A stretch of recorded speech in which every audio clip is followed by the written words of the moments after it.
This is Silph Radio, a Pokemon-centered podcast. Ooh, creepy. I'm your host, Nathan K. Each episode, we delve deep into a different aspect of the Pokemon-centered... Wait. Can you please... Pokemon franchise. I have a request, though. Can you please talk normal? Because I'm starting to get scared. Scared? No, I'm not getting scared. I'm getting scared. Grab onto your britches and the edge of your seat or something, because you ain't seen nothing yet, baby. I should probably poop first. Yeah. You want to take a break real quick? Yeah, I don't want to poop myself while we're doing I'd these. really rather you didn't. Okay, pause. Hey, it's been more than 30 episodes, but we're doing Creepypasta again. That's a lot of fun. It's been a long time coming. I've been looking forward to it. I'm surprised we haven't done it sooner. It's a lot of fun. Oh, and by the way, I'm Craig Lewis. And by the way, I'm Nathan K. And by the way, this is Silph Radio, the Pokemon Center podcast that is owned by Secret Room Multimedia, has no affiliation with Nintendo, Game Freak, Creatures Inc., the Pokemon Company, or anybody else like that. Only Secret Room Multimedia. That's it. Only us. SecretRoomMultimedia.com. But I want to thank you for having me back on again as a guest. It seems like I notice other people get a few more guest appearances notched on to their belt. And I'm like, I think I should do a couple more episodes with them on it. I need to keep my lead of number one guest. Oh, you're saying you don't want anybody to catch up? No. Oh, okay. Can't have that. Well, I loved reading Creepypastas with you 30 episodes ago. Was that 2 years ago? Feels like 4. And that was so much fun. So we're going to do it again. And today we're only looking at 2. Just 2? So we did 4 or 5 of them already? We did 4 last time. And then there was the Pokemon Black. So we did 5, yes. That was technically that's a creepypasta. Yeah. And now we're doing 2 more. Easter Egg, Snow on Mount Silver. And Strangled Red. Wait, Red the character or Red the color? You'll have to wait and see. Because if you strangle somebody, they could either get red in the face or purple in the face. These are the two of the most notorious of Pokemon creepypastas. For those who don't know, a creepypasta, it comes from the term copypasta. A copypasta is a story that gets passed around the internet like an email chain letter. Yeah, viral email thing. This was more prevalent in the 90s. And then a creepypasta is a creepy copypasta. A Pokemon creepypasta is a Pokemon creepy copypasta. Yes. And that's what we're talking about. And same preamble we did last time. We're going to make fun of these if there's grammar problems, or if we believe at certain points it's poorly written, we may poke fun. But we don't mean to shit on anybody who is a young aspiring writer. If you're the writer of one of these Pokemon creepypastas and you're listening and we make jokes about your thing, understand that this is the Pokemon podcast where we make fun of Pokemon every single week, and we absolutely love it. Yeah, and you shouldn't feel bad, because we took Nathan's vampire stories that he wrote when he was an angsty teenager, and we tore my early stories up. So just keep writing. That's the point, is you write and then you make fun of your earlier stuff, and you're unashamed of it. Because you've gotten better. You laugh with us. Just don't give us a 1-star rating. Give us a 5-star rating. You know what, though? I think it would be hard-pressed that just so happens one of the writers of these stories. You think the writers of these stories are like, oh, man, I wrote that story. Yeah, I think... And they're listening to us. I think it's very possible that the writer of one of the most popular Pokemon creepypastas might be the type of person to Google search for Pokemon podcast. I think so. Happen to stumble upon the best of the lot. No offense, Blastburn Radio. You guys rock. I think so, though. I think that's very possible, because there's not a lot of them. I think it's possible, too. That's what I was saying. So we're going to read these creepypastas. Craig, why don't you take the lead? Mount Silver Easter egg? Open the fucking doc file, the .doc. Hold on. Do you have a floppy for that? It's asking if I have a 3.5-inch floppy. And I said no. Craig's. Thank you. That was very modest. Okay. Well, no, we're gonna. I don't want to, like, I'm not going to, you're the one narrating this story. I don't want to take away your thunder and read the title. It's your title. Read it as you will, Craig. Like, should I read it like this? I'm a scary monster pasta. I was going to say, I don't want to tell you how to read it. The whole point of my whole diatribe. And then I asked you how I should read it. Was to tell you how to read it. But now I'm like, no, you definitely shouldn't read it like that. Okay. Well, thank you. I need parameters and guidelines. So, this story is called Easter Egg. Snow on Mount Silver. So, my brother and I, we kind of grew up on Pokemon. Around here, a lot of kids did. Yeah, around here too. It worked out perfectly for us too. Every time a new gen came out, one of us would get one version, one of us would get the other. And since our mom liked to spoil us, we both got the third one. Oh, wow. That was a lucky Humble kid. Humble brag. Yeah, right? And my family's from money. They each got... That's not a humble brag. That's just a brag. That's just a brag. Why did I say humble brag? It's like saying me and my brother each got our own winter and summer cars. This is going to sound, at first, like a bittersweet story about two siblings who grew up with a couple of games that eventually take them down two different roads. Well, it's a little more than that. Fargo Season 3? Mom got you the silver version because she knew it was the cooler version. How dare you? I don't want it. Here, have it. Take it back. You've got the Surfing Pikachu. You know you can't trade that without erasing its HM moves. Poor Emmett. No spoilers. Continue. The years rolled by. We kept collecting. Game Boys got old. We replaced them. Cartridges finally gave out. We picked up new copies because, not a humble brag. I'm just picturing, like, like the montage in a movie of, like, people getting old, like, years going by. But, it's just a kid going from, like, 11 to 13. Just walking in and out of Toys R Us constantly.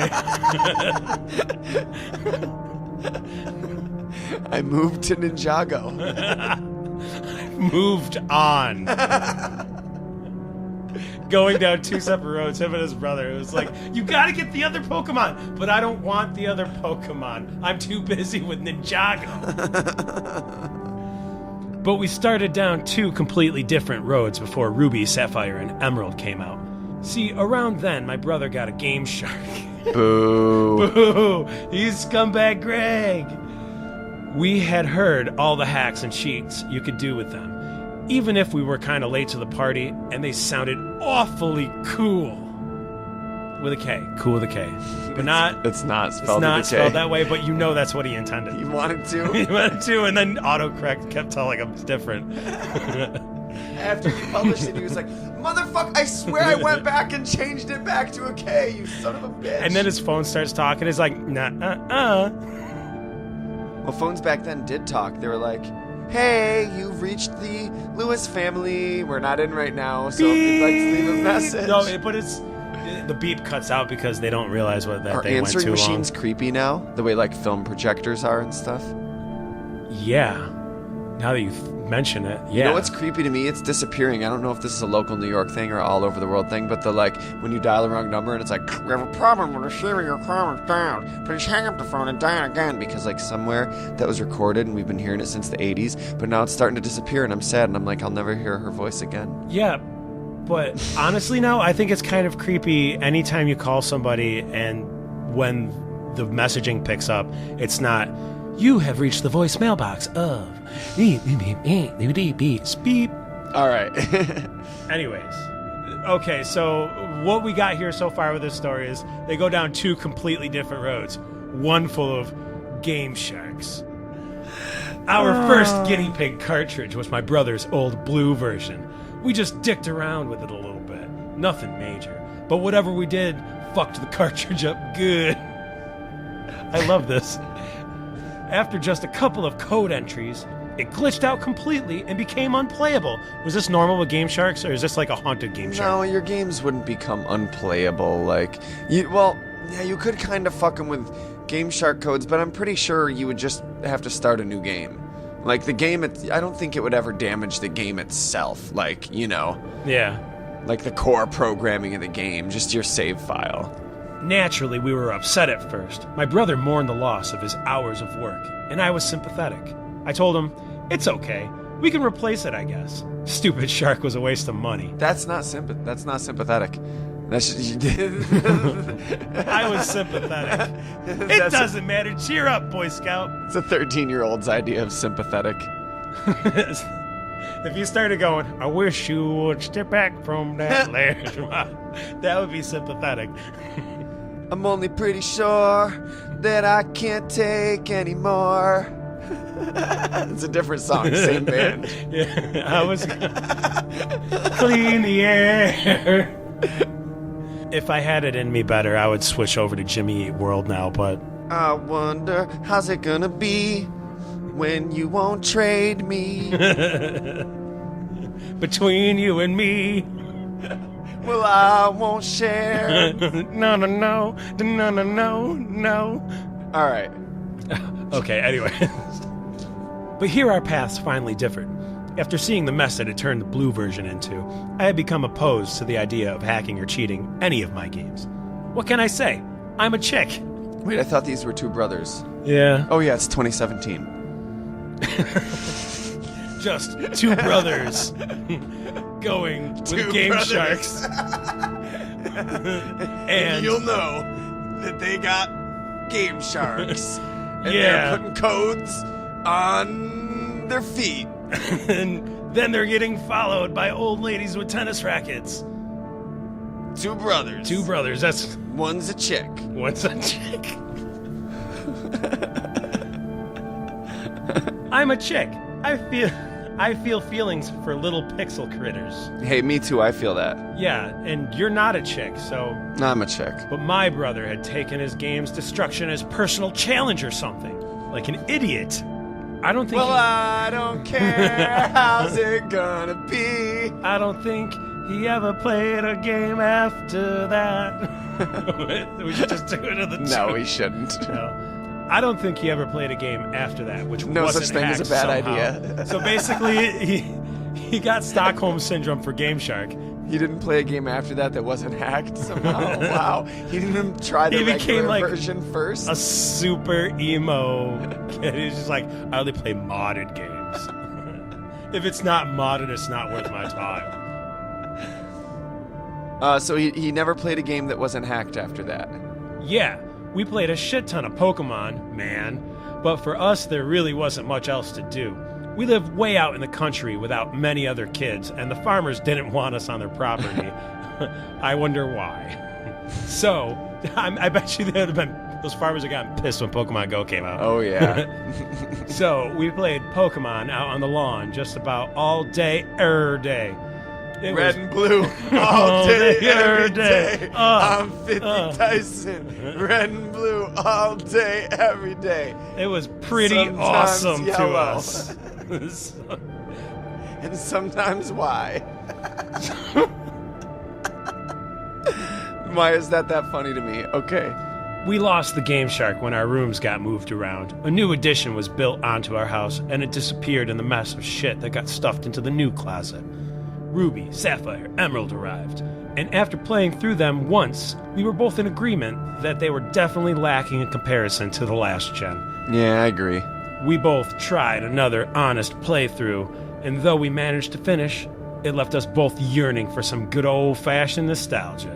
Where were our gold, silver, and crystal cartridges, though? It took us probably a month to dig through the boxes we'd been too lazy to open up before, but we finally found one full of a shitload of all our old electronics. My old purple Game Boy Color still worked. His red one could no longer hold batteries in place, though. Oh, I know that feel. That red one? And I gotta say, once I gave Emerald a chance, it actually is really good, though. I love the berries. There was a lot of good things that Gen 3 brought, but of course it didn't live up to Gen 2. It was Gen 2. Play the Gen 3, but I played the remake of Gen 2. Yeah, dude. Oh. Both of our GBAs were fine, though, along with our snake lights and link cables.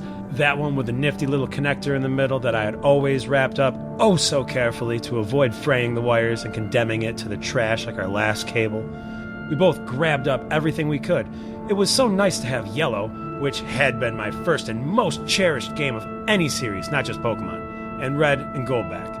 We went through the motions of checking our old files, taking in all the old memories, and eventually we figured the Gen 1 stuff was just too nostalgic to get rid of. I restarted Gold. He restarted Silver. Immediately, he snatched the Game Shark out of the box and slipped it onto the back of his GBA. I shook my head at him. I remember what I said to him. That thing will kill your game, you know. Okay, so he's saying... Evil foreshadowing that the game will kill him. Yeah, you know? Sure.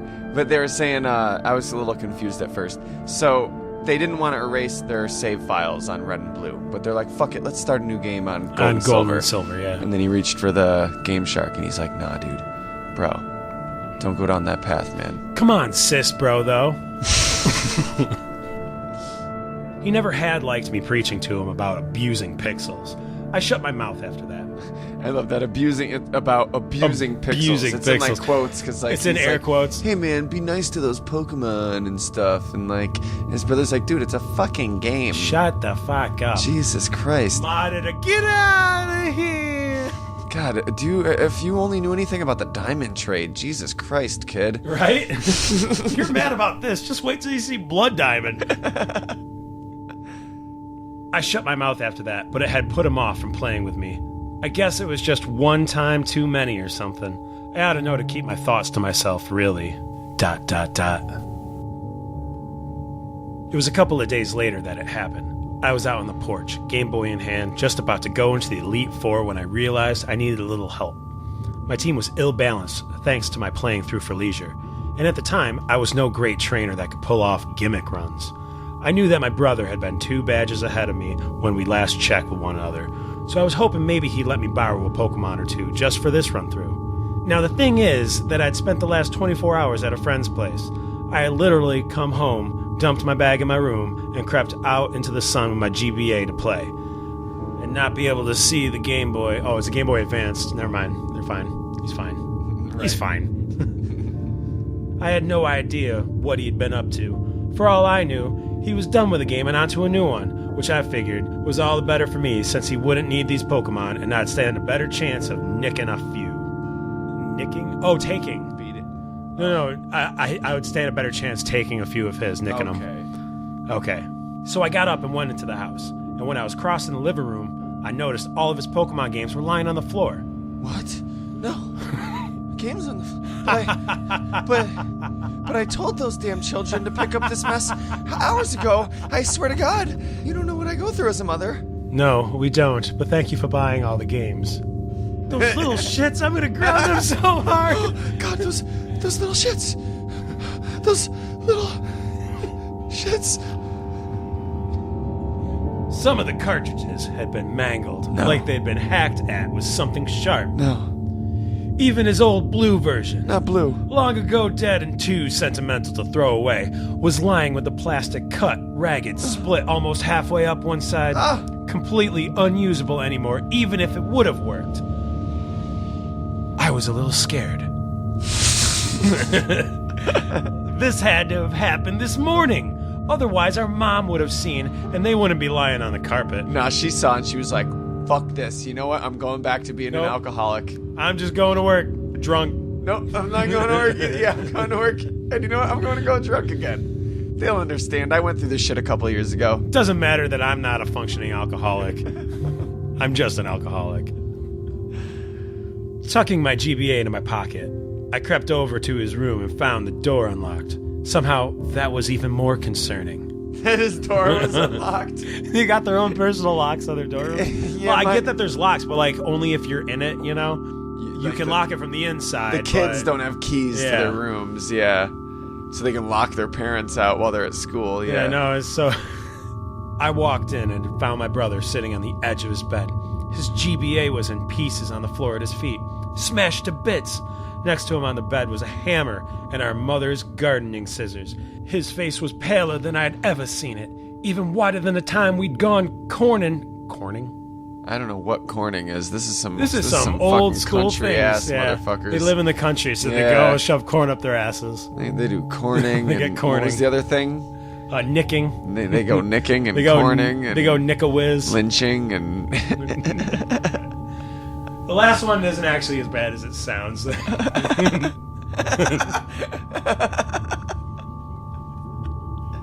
It means something totally different.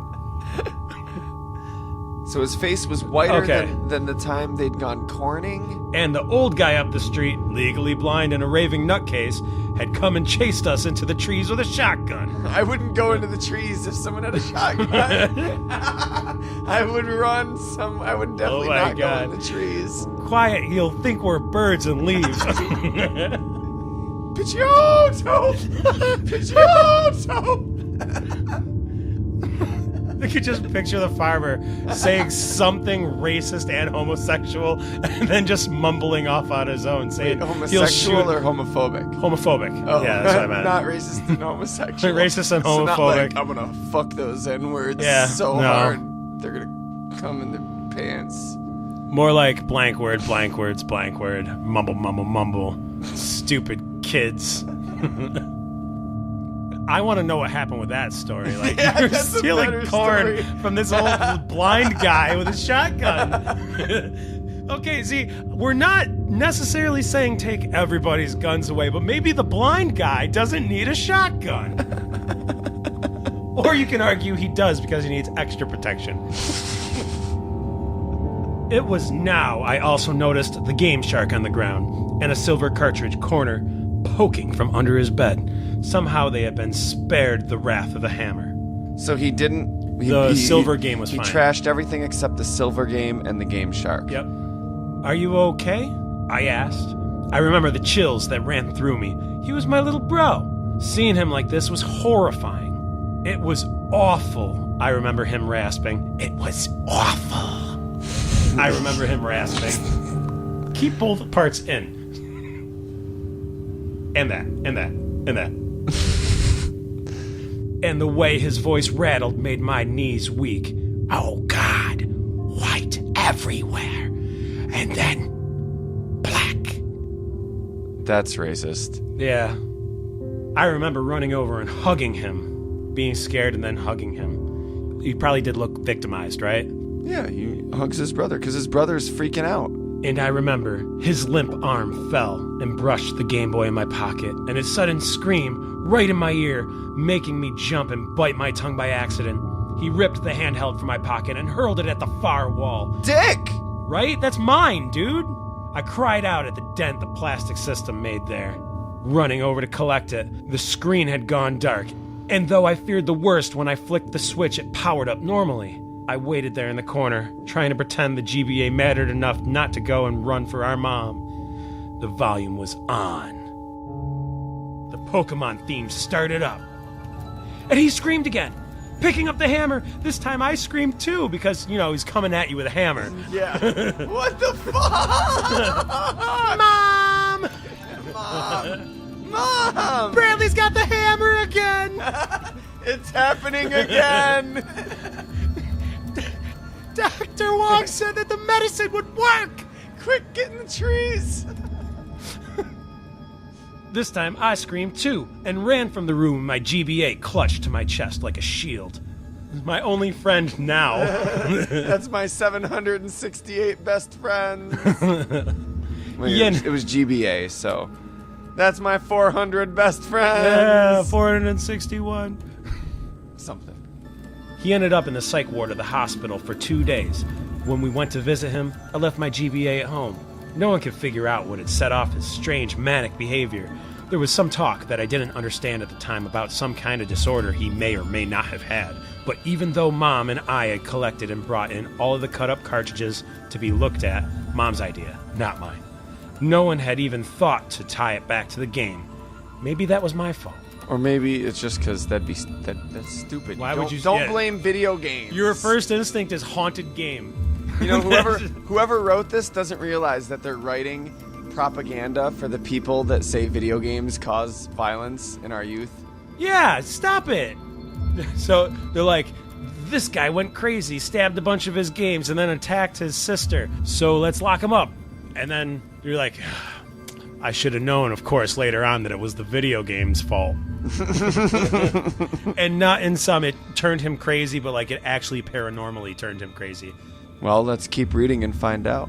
I hadn't said a word about what had happened when he accidentally touched my Game Boy. Oh, so I hadn't said a word about missing no to them. And this whole time he's like, should I tell the doctor about missing no? No. Look, Doc, with all this going on with my brother, I feel like it's really important that I tell you, like, a couple of years ago, we were playing Pokemon, and we had a Game Shark, and, like, if you surf up and down Cinnabar Island, you get this Pokemon, and it's all glitchy, and it fucks up your Hall of Fame at the Elite Four. The doc's like, get to the point, and I'm like, oh, dude, our save file, like, all the Pokemon were, like, glitchy. It was horrible. The doctor's like, and? He's like, well, I just kept trying to convince him not to use this Game Shark, and that it was, you know, tearing. And what does this have to do with his mental state currently? Missing? Do you know about? What is a missing no? No, I do not.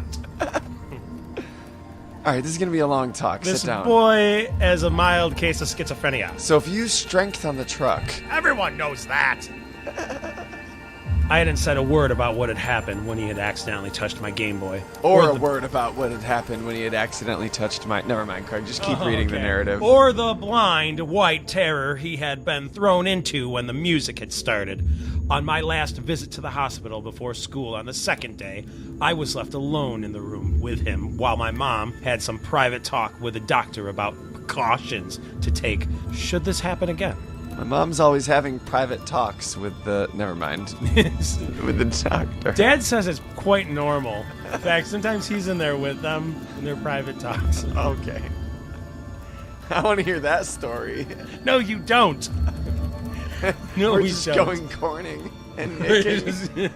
We're gonna nick some corn. So what you gonna want to do is when he go and he get mad again. All right. Let he go get mad again. You tie him down and start screaming in his face that the devil is inside you, boy. Get him out. Get him out. The doctor is also the parish. Yeah, it's the South. It's the South. I sat in a chair next to the bed where he was staring at the ceiling. But then he suddenly sat up, making me flinch. He told me. He couldn't move next turn.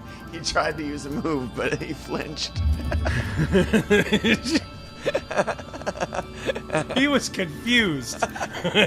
He hurt himself in his confusion. Hey, he told me. Angie, go in my room when you get home. Wait, so it is a girl. Yeah. I thought they said. Wait. Nope, it's just male privilege, I guess. Wait. At the start, it said. My brother it said and I, two maybe. siblings. Or two siblings. I swear it said two brothers. Male privilege. Two brothers. One's not a brother, but a sister. I didn't understand what he meant, and then I remembered the things we hadn't packed up and brought in, the game and the hacking tool under his bed. Is the Game Shark really considered a hacking tool? Yeah, technically, yeah. Get rid of them. I don't ever want to play with them ever again. His voice was so weary and desperate. He sounded like an old man on his deathbed. My poor, damaged little brother. How could I refuse? Promise me you'll get rid of them. I realized I should have been speaking differently earlier. It's whatever. Okay, I promise. I was carted off to school late, and through the whole day I only had my promise to him in my head. I didn't know it at the time, but this would be the last time that I could ever play the big sister role and help him out. I just had to get home and get rid of that game.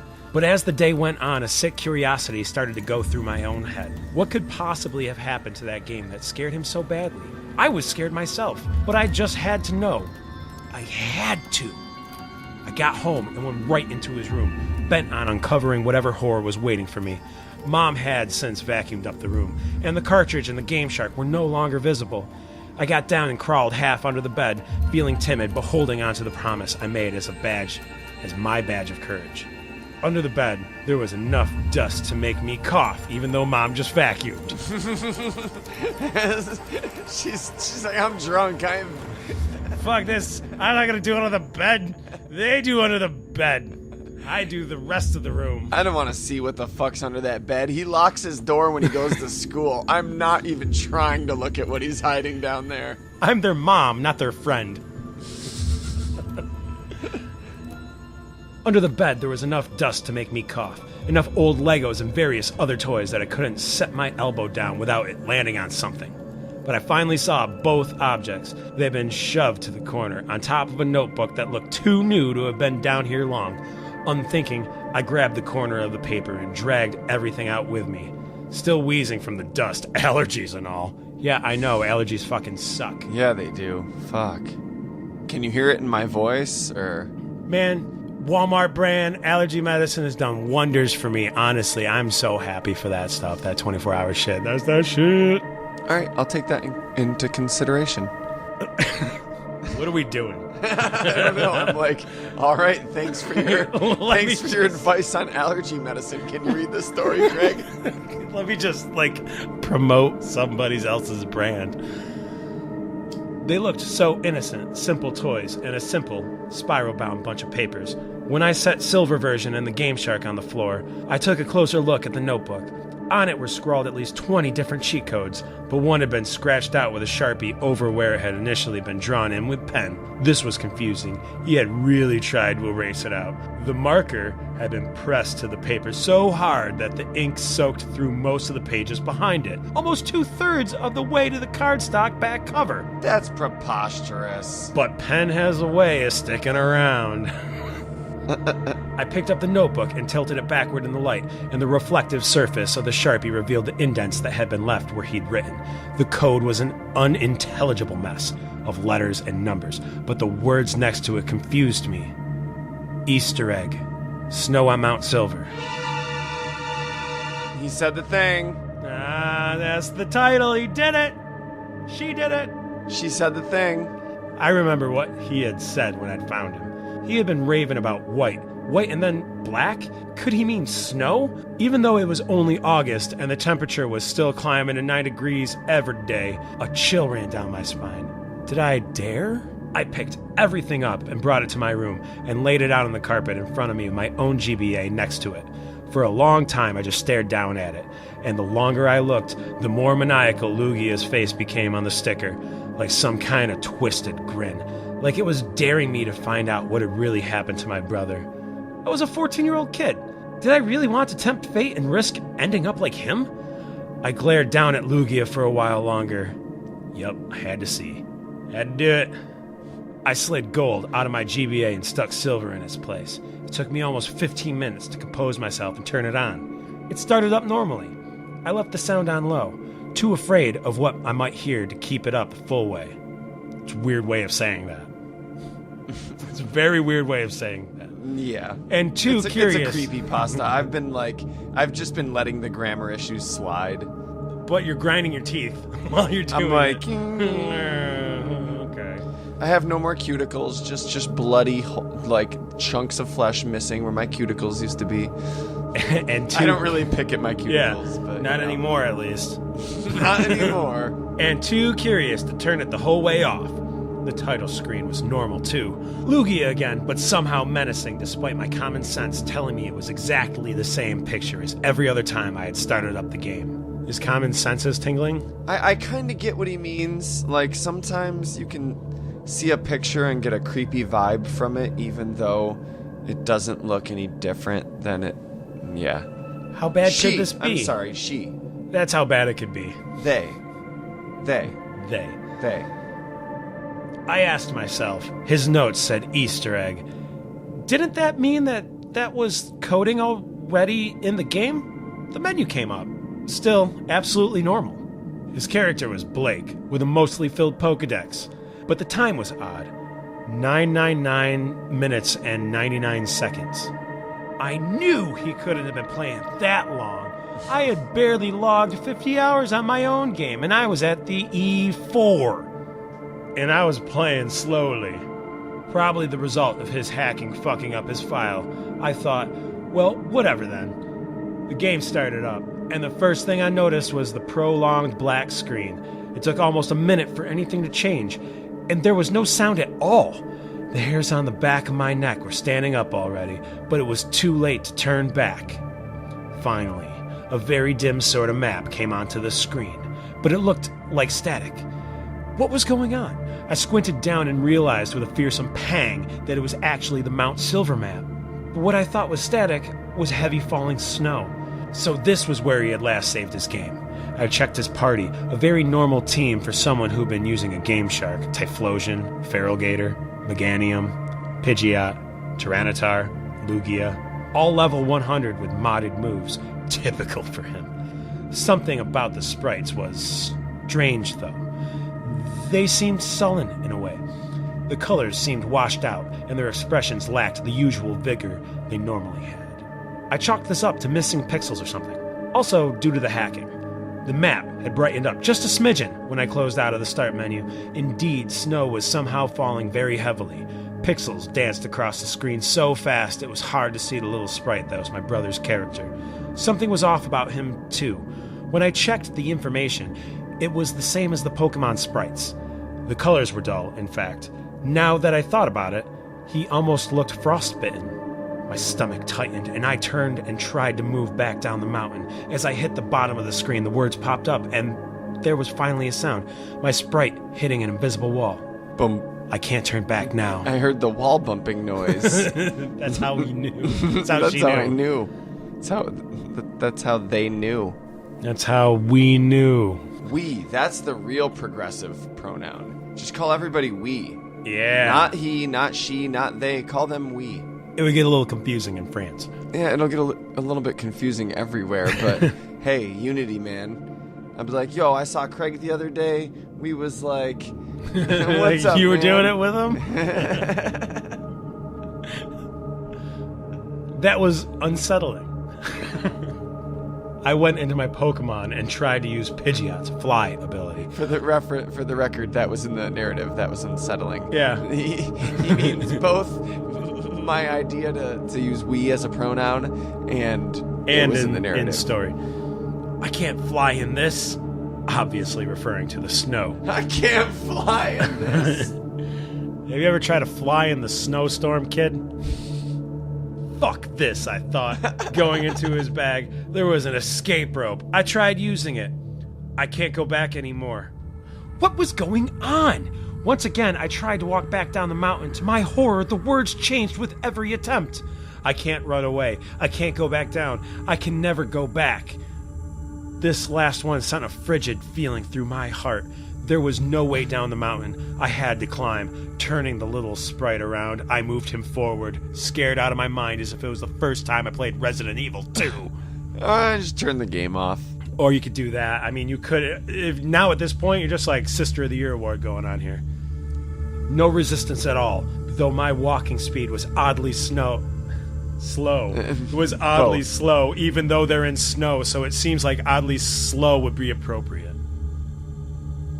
What was truly weird was the lack of grass, of trainers, of anything at all but the white snow, which still blew across the screen and made it almost impossible to see. As I moved further up, in quotes, the mountain, his walking speed became slower and slower. Yeah, I thought she was trying to go down the mountain. She was. Realized couldn't go down, so the only way to go was up. Oh, okay. The static curtain of pixels grew thicker, so that I could barely make out the features of the map, but it seemed like the only way to move was straight ahead anyway. I reached what looked like a set of stairs at the very top edge of the screen. I didn't remember this being there before. As I tried to move up, the little sprite paused. I'm cold. Yes! Are you afraid of the dark? For the wind? Yeah. The one question I have is, if the snow was so big you could hardly make out features on the map, how do you know your character's going super slow? Well, you can make out some features. Some features, like directly in front of you. That one little rock you can make out is moving backwards really slowly. Oh, okay, that makes sense. By now, even I was getting goosebumps. His walking speed had become painfully slow, as if somehow he was being impeded. Up the little staircase, more text on the screen. Meganium has died. What the fuck, I thought? Pokemon don't die in these games. I checked my... The fuck? What the fuck, I thought. That's a sentence. I love that. Pokemon don't die in these games. I checked in my party and was frightened and confused by what I saw, frightened that my Pokemon had died. I still don't understand like how the fear really sinks into like I still would be like, this is just a game. Yeah. At this point. Like, okay, that's weird. That's it. I still don't know why my brother went crazy. Maybe I should be with my brother instead of or Playing just this destroying game. it for him. God. Right? He went crazy. He asked you to destroy it. Okay. Okay, Maybe I'm at gonna that play point, it. I would be a little creeped out. I but, need to get into is like method Fuck. acting. Need Nah, to get you into the character's role in order to know why they're actually. But why am I destroying it? I gotta get inside my brother's head. Meganium's sprite had been replaced by a red X. All of my other Pokemon sported varying degrees of damage. Though I hadn't battled once, I went into my bag and found a single revive, and tried to use it. It's too late, it said. What kind of Easter egg was this? Best damn Easter egg in town! What kind of Easter egg are you running here? There wasn't much else I could do. Trying to turn around yielded the same message as before, so I kept moving. Pidgeot has died. I checked again. Sure enough, there was a little red X. This time, I selected it and looked at the Pokemon itself, trying to figure out what was wrong. I wished I hadn't. The sprite was mangled. Pieces of it were missing, just missing. What was left was splotched with a sickish blue-gray color, and its eye was a solid black bit. I flipped down to Meganium. Same deal. A leg missing. A chunk of its neck, like zombie bites, I think. Yeah. Yeah. Most of its head, save the pitch black dead eye. Most of its head, save that pitch black dead eye. Most of its head, people like save that pitch black dead ass. It's mate. okay. They write in a like they don't know how to write sentences that's that how you aren't know. that aren't clunky. It's not really their fault because like most real authors have editors that look it over and tell them hey, And fix experience. this. Well, no, most real authors and experience, sure. Most real authors wrote something like this already. Right, when they were probably the age of this person that wrote this. Big sis, 14 years old. I'm not a creeper, I swear. I'm not a creeper. I just passed a lot. Morbid curiosity urged me onward, and the path never deviated from the straight upward road I traveled the entire time. Along the way, every now and then, another party Pokemon would die. An examination of its sprite would show it was the same conditions as the others. So don't put it in quotes. Die. It died. It died of frostbite. It died. It's Hypothermia. It's That's dead. that would make sense. You know, the Pokemon's all died of hypothermia. Yeah. Until Shoddy-ass all that Pokeballs. was left was Typhlosion. I bet you wish you had Lapras at this point, then at least it wouldn't die. Ice type. Yeah, any ice type, really. One more staircase was up ahead. I climbed it, braced for whatever horror awaited me. I hit the summit. It was deserted. Red was nowhere to be found. The snow had stopped falling. In the very center of the map was something sticking out of the snow. It looked like a Pokeball. Okay, maybe all this creepy shit led up to some climactic final battle using whatever was in there. But isn't that like what the items look like in the games? They look like little Pokeballs? Yeah, they do, yeah. If I picked it up, maybe Red would come out of hiding. I walked over and examined it, and there was a burst of static noise from my game that made me jump. Static noise will make you jump. Daddy Mac will make you jump. My little brother make you Jump. hammers. Hammer. Games. Hammers. Game Shark will make you have a not even a midlife. What would you Just call a psychotic break. What would you call a midlife crisis that happens when you're a little kid? Have a acting midlife crisis at age 11. Just acting out. Game Shark will Rebelling. make you. Missing no will make you. Mount Silver Easter egg make you. What appeared on the screen was a battle animation. My trainer sprite appearing, his skin tinged blue against another mangled Pokemon sprite. It was Celebi. Aww. In the center of that black hole, that was its eye. A single red dot burned out like an ember. The thing looked rotted. I didn't even throw out my mostly dead Typhlosion before it had moved. That's a variant to Typhlosion. It was a GameStop giveaway. Mostly dead Typhlosion? Yeah, mostly dead Typhlosion. It's basically like the Walking Dead crossover. Zombified Typhlosion. It's slightly dead. Mostly dead. Mostly. Celebi used Perish Song. A screech came out of my GBA and I almost dropped it as the screen went white. A part of me was relieved, thinking that honestly, like, you'd think that the person got shocked. Maybe. But no, it was just a noise. A noise made you drop. I was relieved after my Game Boy Advance made a shriek. Yeah, that's what I would. That's a feeling I would associate with my Game Boy Advance screeching relief. That sweet relief that you get from a cigarette or a back massage or a Game Boy Advance shrieking unexpectedly. The same kind of relief that Icy Hot gives your sore muscles. Icy Hot.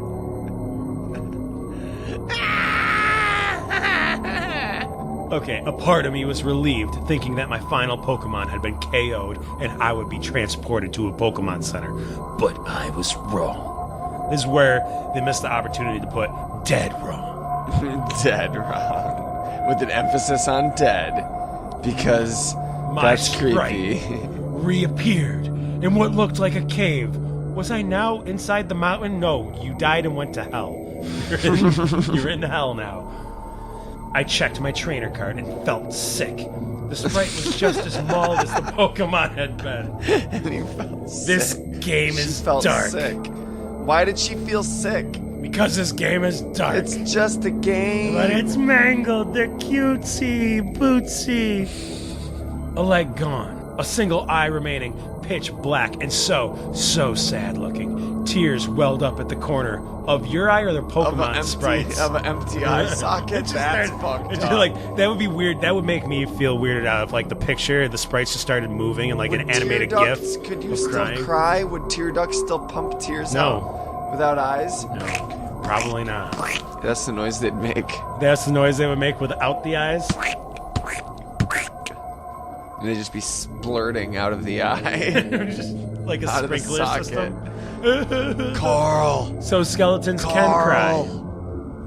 This is what it sounds like when sprites cry. Why the fuck does anybody listen to this podcast? I don't know about you, but I'm entertained. Are you not entertained? Tell me you're not why you're here. Yeah, right? To get off track even while reading Creepypastas. If anybody just wanted to read the Creepypastas, they just go to creepypasta.com and look it up. No. They come here to have us read it for them and mangle their Game Boy games. And nick their corn. This is the same story, right? I checked my trainer card and felt sick. The sprite was just as mauled as the Pokemon had been. A leg gone, a single eye remaining, pitch black, and so sad looking. Tears welled up at the corner, and every color on him was replaced by those 6 shades of frosty blue and gray. Every stat on the card was reduced to 0, except the time, which still read 999 hours, 99 minutos. I quickly moved back to the map. His sprite there mimicked the horror it had been on the trainer card. Pieces were missing. Everything was discolored. I started trying to walk, and at first I received a message. It's so cold. There was only one direction to go, upward. I moved on, and every now and then would be stopped by a message that made my heart sink lower and lower. Mother, are you there, Mother? Mother, can you hear me? It feels so... Hello, Mother. Hello, Father. It's so cold here. Can't go on. All it's the quite walls scary. As I'm walking. I can only go darker, up, and there's no talking. Mother, it feels so cold. I can't go on. The walls, as I walked, became darker and darker until they were pitch black at the end. There was an exit there, marked only by a white outline. I had no other choice but to go through it. It opened into a chamber that was also solid white. The only way to distinguish the walls was a thin gray line that marked them as separate from the floor. Against the far wall, there was another sprite. Red sprite. Intact. I had come this far. I had to finish this. I walked right up to him and hit A. Ellipses. That's what Red said. Yeah. Red said ... A battle started. What if Red didn't? What if Red didn't? So the implication is that Red just stared. But what if he didn't? What if he went ... and he did that little smack that ass like with his hand. The Drake move. He's just like the Drake move and or the yeah, and he color. did one of those He's just like, That's his thing. Send my Pokemon to battle. That's my it thing. Started. Copyright Nathan K. You can't take that. Red sprite had none of the deformities that marred my own. So in other words, check it out. Hey, so it shows you be jelly. The Drake meme with her sprite all mangled and Drake's like, ugh, nah. And then Red sprite and he's like, yeah, that's that sprite. That's that sprite. You know the meme. The lemon lime cola. Is that what it is? Sprite? Please carry on. I never have any patience for these creepypasta episodes. 30 episodes in, I'm like, yeah, this is gonna be fun. I hate this. Can we just stop? Skip. He just looked extremely sad. His first Pokemon came out. Venusaur. It was just like my own had been, but level 0. With a speck of health, I sent out Typhlosion. Or Typhlosion, I guess. Typhlosion. It's a rare GameStop variant. Yeah, the variant. That's the one grammar and spelling error I chose to harp on. Is the misspelling of a fictional creature's name. The very clear, oh, they forgot to hit the H. They knew how to spell it. Who had just 6 hit points, HP for the uninitiated. Left. No Pokemon made a sound when they were brought into battle. Venusaur used Struggle. No, the struggle is real. It's real. The struggle's real. That means this is real. Use Vine Whip. It only has 6 HP. Vine Whip isn't real. The struggle's real. There was no animation, just a single point of damage done to Typhlosion, and then the opposing sprite dropped off the screen. Venusaur has died. Venusaur, no. You think Red's pissed, or you think it's Dead Red? Dead Red Redemption. The zombie version. He's all intact. Everything else is mangled, though. There was just no text asking me to switch out. Instead, there was just what I took to be dialogue from Red. Ellipses. Dat. His next Pokemon was Blastoise, even more mangled than the Venusaur had been. It too struggled and died. And after each round, there was that ominous dat from their trainer. Every sprite was more damaged. It's like Magnum on Community, pop. But he's like, dat. That's right. He's like, struggle. Every sprite was more damaged than the last.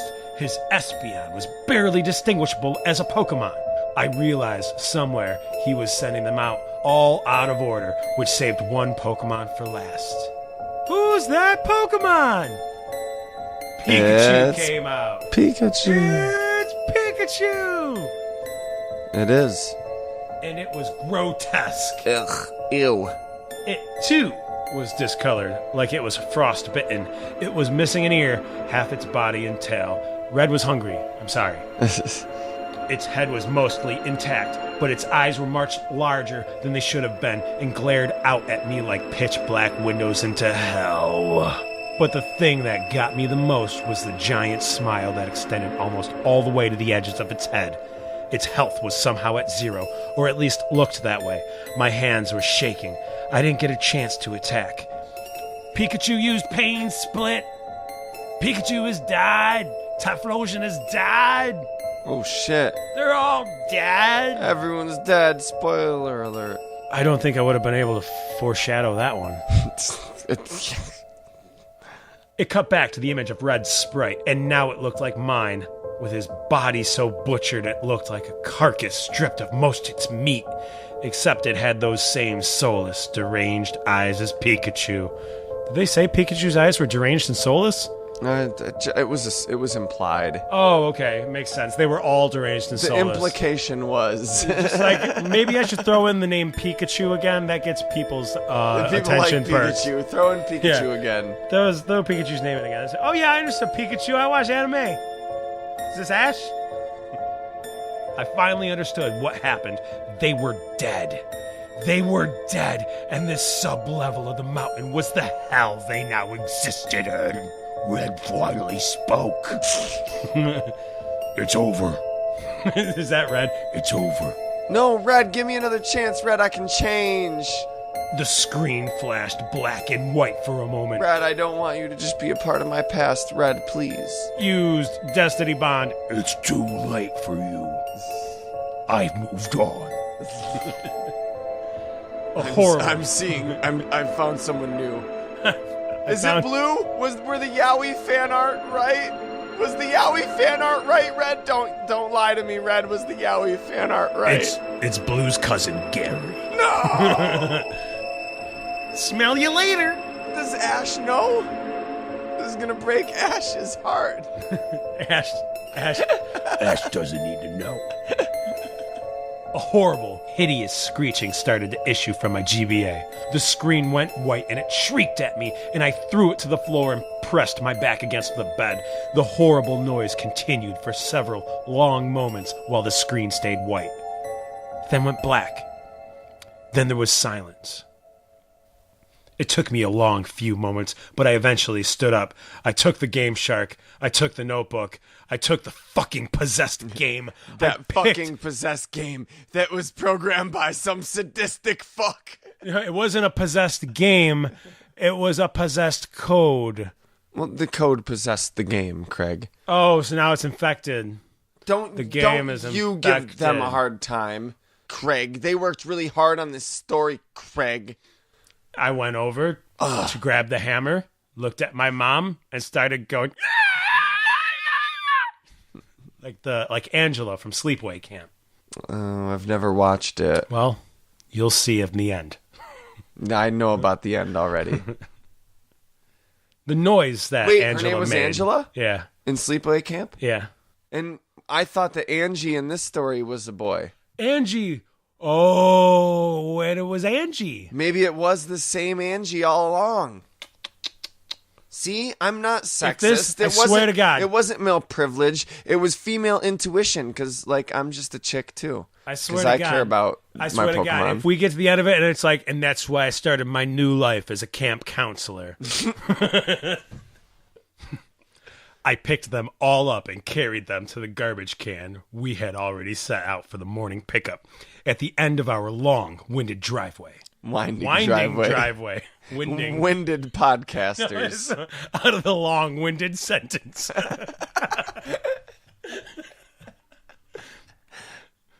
Maybe I should have said winding. I don't know. Winding driveway, and I threw them in. When I got back to the house, I don't know what made me do it, but I picked up yellow version and inserted it into my Game Boy. Yeah. Just the way they're wording this is like, I inserted come on, can't you word this a little less creepily? And then I put the Game Shark on it. Make it creepy, not in that way. In a creepypasta way. I think it was part of me determined to make sure I hadn't somehow been tainted as well. Okay, that wasn't Craig misreading the sentence. That really was just asking if their tainting was well... It was well tainted. That sentence was well tainted. We'll say that. The music started up. The game played. I turned to my Pikachu and hit A. Dat. Hit an A. Dat. Its smiling face greeted me with an ear twitch and a big pixelated smile. A pleasant, normal smile. A pleasant, normal smile. I turned my game off. That's the name of my indie folk band. No, it gets better. I turned my game off, happy from that pleasant, pixelated smile, and spent the next hour crying on the floor. That's the name of my Panic at the Disco remix album, and spent the next hour crying on the floor. My brother and I never did play Pokemon together again. He gave it up for good. I stuck to replaying my comforting, unhacked games. That winter, the snow fell thick, so I decided to move and become a camp counselor. Damn it! So there's their dramatic ending. That winter, the snow fell thick. It's insinuating that instead of this just being one long story about a weird game, a weird mod, weird, that's so common now, though, just weird mods. Yeah, I don't, this was supposed to be one of the best. Honestly, the ones we read in the first Creepypasta episode were better than this. Listen, this one had better grammar. And better spelling, but better grammar and better spelling, but I've had too many beers structure to be able to speak that most of it. Oh, dude, we got a whole nother story to get through. But I mean, I don't know what, this, I don't know. All right. I'm trying to critically analyze this. And what do you think about it? What do you think about this story I just read? I think it sucked. I think it just ended. There was no payoff. I think it sucked, but that's okay, because so did Armusov. No climax, though, but at least in Armusov, things happened, and it wasn't just on the game. No, they didn't. Not until I turned 31, I think, when I wrote that last one. That's fair, but at least, in this one is it was just in the game, and that was it. Nothing. The end. Keep on writing. That's what I think. Yeah, get better. You should get better, though, because if you don't get better, things... Let me tell you something, Ange. Can I call you Ange? Listen, Ange. you do have some talent. Craig, it's not important. All right. Holy crap. Creepypasta, Pokemon. I'm back on it. Holy crap. All right, our next story is called Strangled Red. Okay, we're going to have to stop there right now. Well, yes. This is too scary of a title. I need to back up. I did not put on my big boy pants today. Oh, if you think Strangled Red version is scary, wait till you see Drowning Blue version. Oh, no. Oh, my God. Strangled Red and Drowning Blue. Should be Strangled Purple. And then piss yourself yellow. No, we lost it. Stabby Red. Stabby Red. That's my creepypasta. Come on, you want us to create things for you. There you go. That's your writer's prompt. All you 13-year-olds out there listening, write me a creepypasta called Stabby Red, and we will read it on the podcast. Okay, but for now we're going to read Strangled Red. Author unknown. Definitely not Tangled Up in Blue. What was a true story? Yeah, now we're going to read Tangled Up in Blue. Tangled Up and Blue. Oh, there you go. Tangela is blue. Tangela is blue. Can't argue with that. That's the logic right there. This is like that number 23 things. We keep coming back to Pokemon. All right. There are tons of stories out there about hacked Pokemon games. Some of them really quite neat, such as the one about a version where you get a ghost as a starter. That's my favorite neat starter. Yeah, this was written before Lola, so sorry, kid. Not a creepypasta anymore. It's real. Some are ridiculous. Okay, so we're talking about hacked Pokemon games. Right. Some are ridiculous, silly stories about individuals dying after playing a game or the game talking to them. God, don't those writers know less is more when it comes to these stories? Ah, well, I digress. Maybe if you, sir, or madame, followed your own bit of advice here. That's brilliant irony that he's digressing. He's in a digression about how less is more. If I may, I'd just like to take a detour and talk about how less is more. Although it's done ironically and purposefully. What does he say on Harmontown? No tangents. No tangents no this tangents, episode. Too late.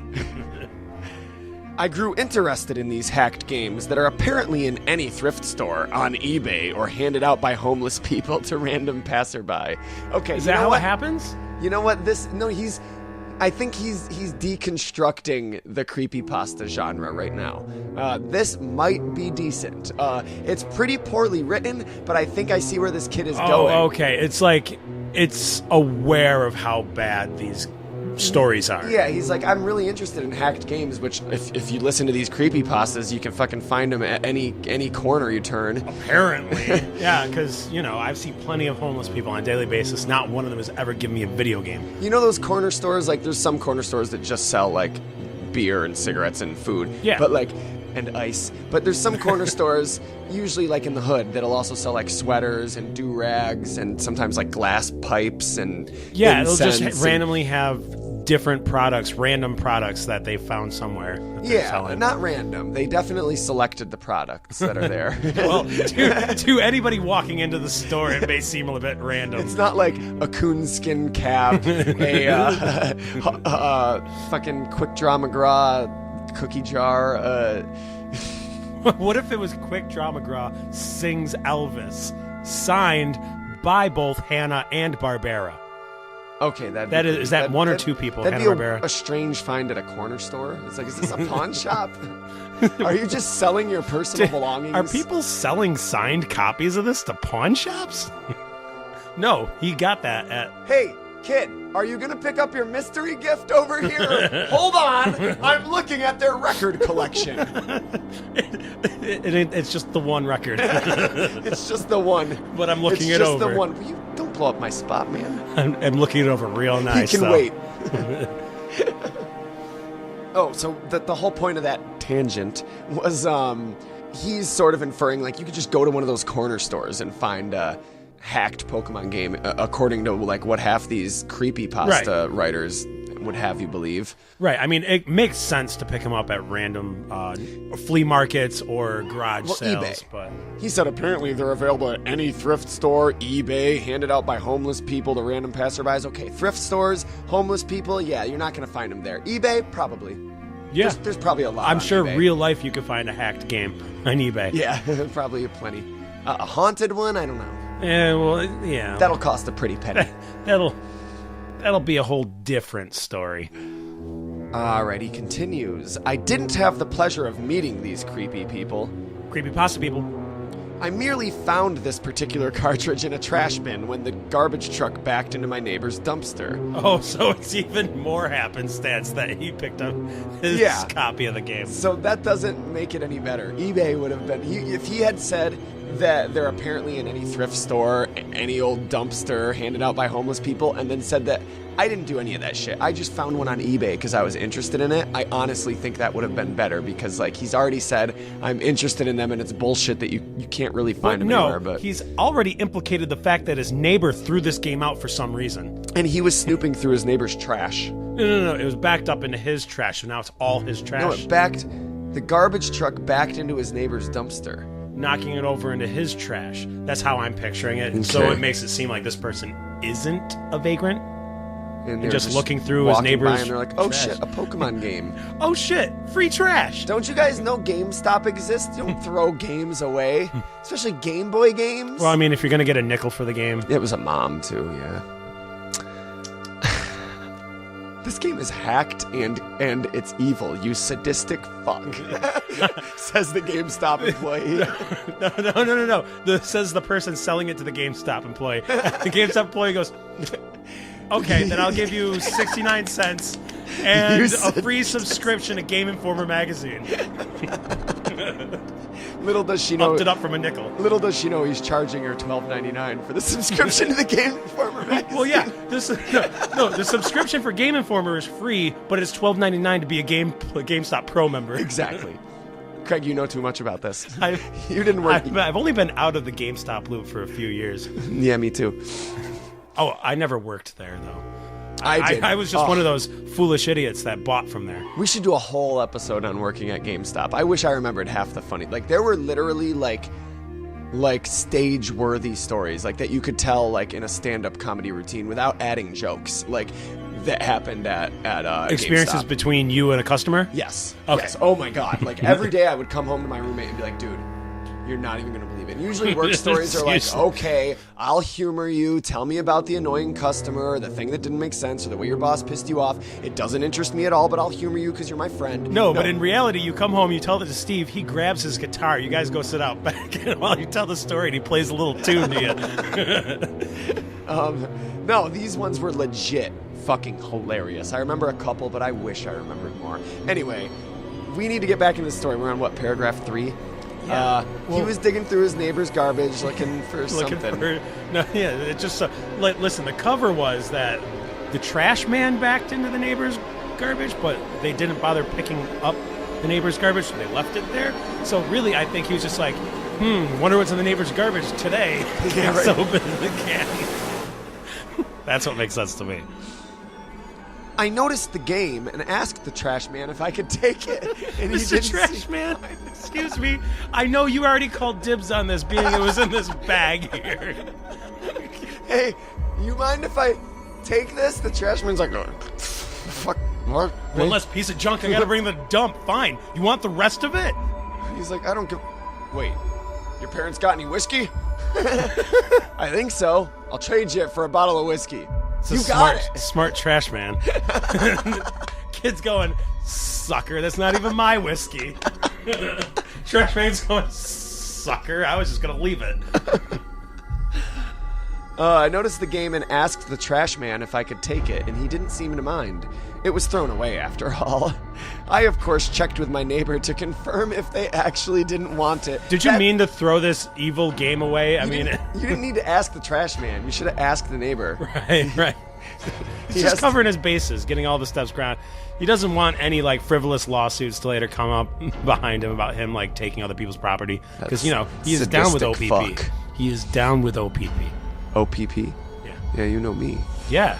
It was thrown away after all. I, of course, checked with my neighbor to confirm if they actually didn't want it, though they seemed perplexed, as if they'd never seen it in their life. Oh, bullshit. That's their way of going, oh, yeah, don't come to me when this starts killing your family. Neighbor hurt themselves in their confusion. Their son made a grab for it, a little boy who saw the Charizard on the cover, crying out, Pokemon! I want, Mommy! But his mother told him no, seeing as I found it. And he said that he found it on their property that came out of their trash. Right? No, son. Shut up, you little kid. He didn't even have a Game Boy anyway. He just liked Pokemon. The kid goes, wait, are you sure? You little kid, you can have this. This is technically yours. And then the mother just kicks the guy away. Goes, get out of here with that stupid Game Boy game. We've never heard of Game Boy. That is my favorite thing in working retail. Well, it's not my favorite thing, but when kids are like, I want this, and they're really insistent that they want something, and the parent's like, you don't even know what that is. And they're like, well, that's the sign of a decent parent. Yeah, no, it's great, because some parents are really awful, but that I'm like, no, totally. Yes, you don't even know what that is. It's a okay. thing that I want. So long as you don't call it Pokemon, at that point, now you're crossing the level. You're crossing the line. But yeah, you don't even know what that... Do you even know what that is? And they're like, yeah. It's a garage door opener. It's like, no, we're leaving this corner store in their random assortment of...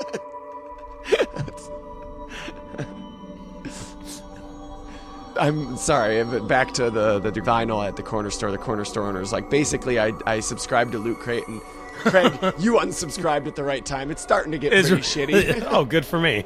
I got a garage door opener, a used gym sock. No, not a worn gym sock. Well, a used. It was actually one of the other cheap knockoffs of Loot Crate. It's called Convenience Crate for convenience store owners.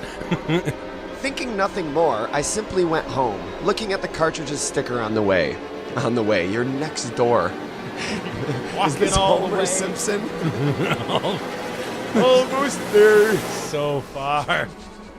Just a plain old red version, the sticker torn slightly across the Charizard's neck, but that was expected with such an old game. Or if it's Strangled Red, it's ominous. I had blue version as a kid, so I was a bit eager to see the, albeit minimal, differences red version had. I was rather disappointed by what I saw when the title screen showed up. Pokemon. Strangled Red version. Yeah, so disappointed that that doesn't make sense. This is barely any... That's the same thing my blue version said when I started it up. Strangled blue version. Yes, it's Strangled Red version. There's no difference. Well, damn it, it was a hack. Hacks were neat and all, but they had zero monetary value. The originals were quite valuable by now, and I wanted to play Red anyway, not this crap. Oh well, it was free, might as well try it. Okay, don't lead in your story saying that you're really interested in hacks if you're going to be disappointed when you find one. Oh, I wanted the real thing. Oh, crap. It says Strangled. God, I hope that's the only change they made to this cartridge. The name was odd, however. Strangled Red? That made no sense, not even in a morbid description of someone being asphyxiated, as people turn blue when choking, Thank not red. you. Drowning blue. The Strangled Purple version is more like it. Who knows? Maybe there was a pair of these hacks and I just got the red one. The more I thought about this, though, the more interested I became. My initial disappointment turned into curiosity. I wanted to know what the creator had made, and I was going to note everything I saw. The first oddity I noticed was the start screen also had a Charizard next to the trainer instead of a Charmander. Also, the Pokemon never cycled through like the original versions did. It just stayed Charizard even after 5 minutes of waiting. That's it. I'm going to give it 5 more minutes of waiting before I give up on it cycling through other Pokemon. What? Damn you, hack. You don't even have the Well, to be fair, he needed time to think about it. It's like he needed to think about it more so he could become interested more. So he just sat there and he's psyching himself up, really. In the end. Okay, I'm going to play this hack. Shrugging, I hit start, noticing there was no Charizard cry as I did, like there was supposed to be. Fucking hacks again, I swear. I saw there was a continue option, so I figured I'd do what everyone did with used games and see what the previous owner had done. Quote unquote, ... no, ... No. I blinked in surprise. That can't be. No? What do you mean no? The game wouldn't let me continue no matter what. Though on the 4th attempt, I heard Charizard cry, quiet and barely audible, but there. Shrugging it off, I decided to just hit new game, like I would have done after checking the old file anyway. This dude has already shrugged twice. No, shrugging all the way before the start screen even starts. How often do you shrug when you're alone? I'm wondering, because I do sometimes do those little things when I'm alone. Like, But definitely not twice within a few minute period. right. The screen cut to black for a while. No Professor Oak, no starting theme, just nothing at all. Lazy hack. Eventually the screen came back, showing a bedroom, 2 beds, 2 TVs, and a computer in the corner. My trainer sprite was the usual one, consistent with the original red version. I was curious as to why it didn't ask my name, though that was answered as I opened the pause menu, noticing my trainer was named Steven. No, this isn't my real name or some stupid crap like that. This game isn't self-aware or haunted, at least not that I know of. It just had a name chosen already. Steven, why won't you talk to me? Alright, at least he's not like those sadistic fucks. Like, at least he's Those being... sadistic fucks. They didn't even know my name. Aside from, like, watching it for 5 minutes, digging through your neighbor's trash, asking the trash man for permission. And then like, asking the neighbor for double permission. for double permission, but then being like, fuck you, kid. Aside from that, he's being pretty reasonable. Curious, I saw he had the starter amount of money, no badges. What's the starter amount of money? 0. Why didn't you just say that? Oh. I don't know. Same amount of badges he has, I guess. He didn't look like Red, though. His hair was longer, almost reaching halfway down his back. Red's usual smile replaced with a confident smirk. Honestly, I found this sprite much cooler than Red. So it's basically like Red Super Saiyan 1. Super Saiyan 3. Is the long hair? Yeah. Super Saiyan 1 Yeah, is no. the same color hair. Super Saiyan 1 is just blonde hair. Oh, it's blonde. And, I think the eyes go... The eyes change to like blue or something. Wow. Oh, shit. Is Akira Toriyama a Nazi? Yes. We aren't here to theorize on whether or not Akira Toriyama is a Nazi. But... Well, no, Super Saiyan 1 is just blonde hair. Super Saiyan 2 is the same More thing, glowy. but it looks a little cooler. a little glowier. A little glowier, a little more spiky. Then 3, he gets long hair, reverts back to dark hair. They lose their eyebrows, they get a more pronounced brow like an ape, and they get a lot bulkier and stronger. As it was just being made and developed, they're like, I don't know. What to do for 3? Yeah, I don't like Super Saiyan 3 is the lamest Super Saiyan. And then after that, in GT, there was Super Saiyan 4, but that's not canon. Fuck Hey, GT. let's bring those tails back and have them turn to monkeys again at the sight of the moon. And then now, well, you could still consider GT canon if you really wanted to fan wink it into canon, but I don't know why you would want to. I think most people all agree that GT just doesn't even exist. No, some people love it. Some people like to pretend that GT happens after Dragon Ball Super. Shut up, people. Yeah, and Goku just doesn't turn into Super Saiyan God ever. This is why nobody's ever going to take Dragon Ball seriously, because there's fans like that. Well, no, Akira Toriyama didn't write GT. His son did. So there's no manga for GT. He should feel ashamed for himself. And that's what it comes down to, is there's no manga for GT. There's a manga for every other Dragon Ball. Anyway, after that, there's Super Saiyan God. And then Super Saiyan God. I wholeheartedly regret bringing up Super Saiyan. I'm just saying. Next, I checked out his Pokemon, a single Charmander, level 5, named Miki. Nothing was odd about it, or should I say her, with the name and all. Why, does Miki is only a girl's name? Fuck you, dude. Yeah, stop assuming the gender based on the name of the Pokemon. They haven't even pronounced genders in Red yet. Right? Right. She had beginning Charmander stats, only knew Scratch and Tail Whip, basic stuff.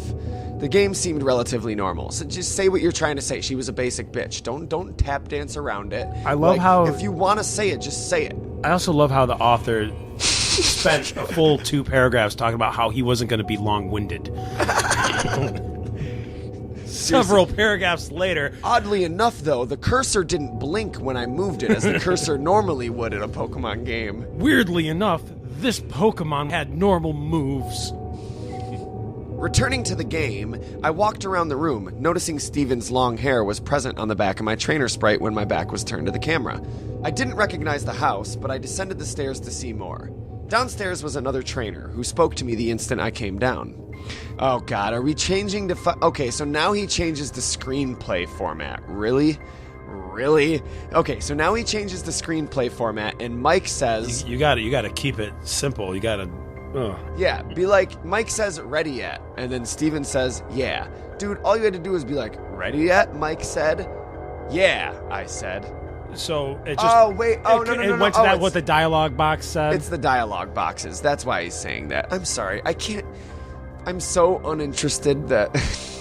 Well, I think the problem is that he first off, there's nothing weird about this game yet, other than the names have already been chosen. And 2, and the Charizard didn't cry, and he had to do it 4 times in order to get a save, and the Charizard didn't cycle through. He waited. He still didn't get a save. He just gave up on the save to continue. He just started a new one. Still nothing out of the ordinary about the way he got it, rummaging through trash. No, nothing out of the ordinary. Boring ass story so far. So go on. The kid next door's name was Steven, but that must have been a coincidence. Other than that. I mean, it's a popular name. And Steven's mom, his name's Mike. Miki? Michael? Michael can be a girl's name. Depends on how you spell it. No, it doesn't. You know what? Let's be fair. Anything can be anybody's name. Exactly. That's kind of what I was leading towards, yeah. Craig could be a girl's name or a genderless name. Okay, so downstairs was another trainer downstairs in his house, and it was Mike. And he said, ready yet? And then Steven said, yeah. Oh, that's why he said Mike. I'm sorry. Dude, I am so like... This story is going in one ear and out my mouth, and that's it. Yeah? No, it's not like... It's not even like playing ping pong up in your brain? Nope. A little bit? I assumed this Mike was my rival. If that is his real name. What? If that is his real name. If that is his real name. He put Mike in quotations. A replacement of Blue, most likely, though I thought back to the bedroom having 2 beds, realizing they weren't just rivals, they were brothers. And no, they were lovers in the 50s.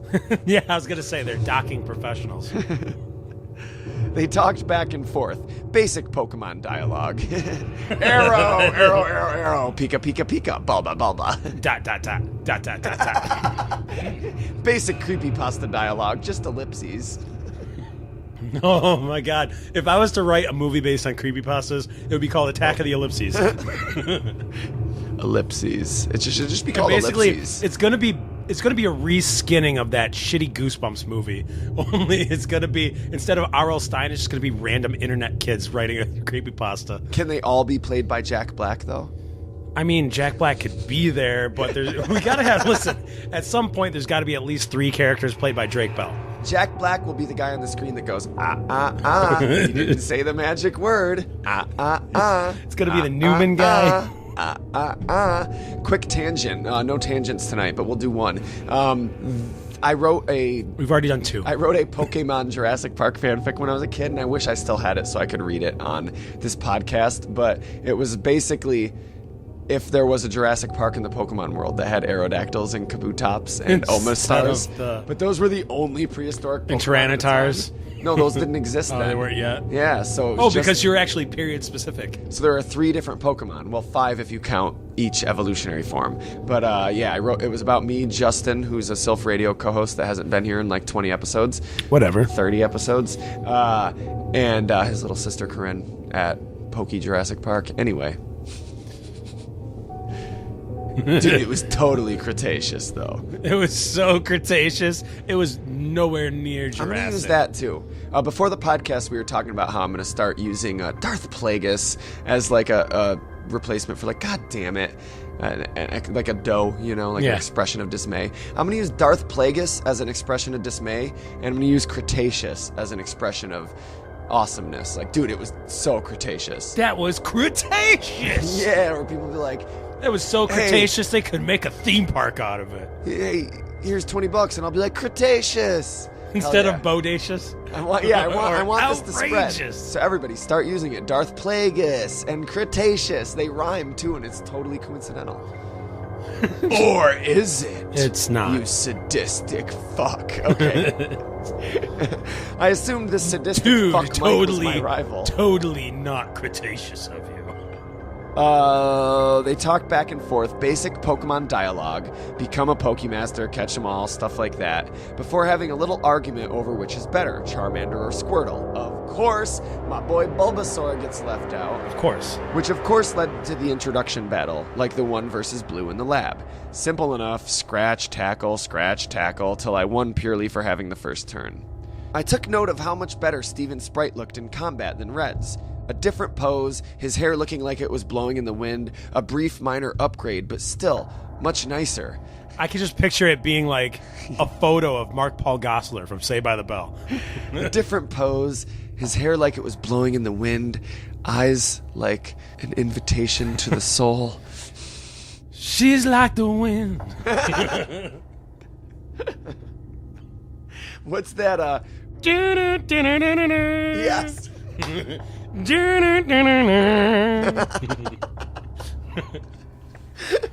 And I'm hungry like the wolf.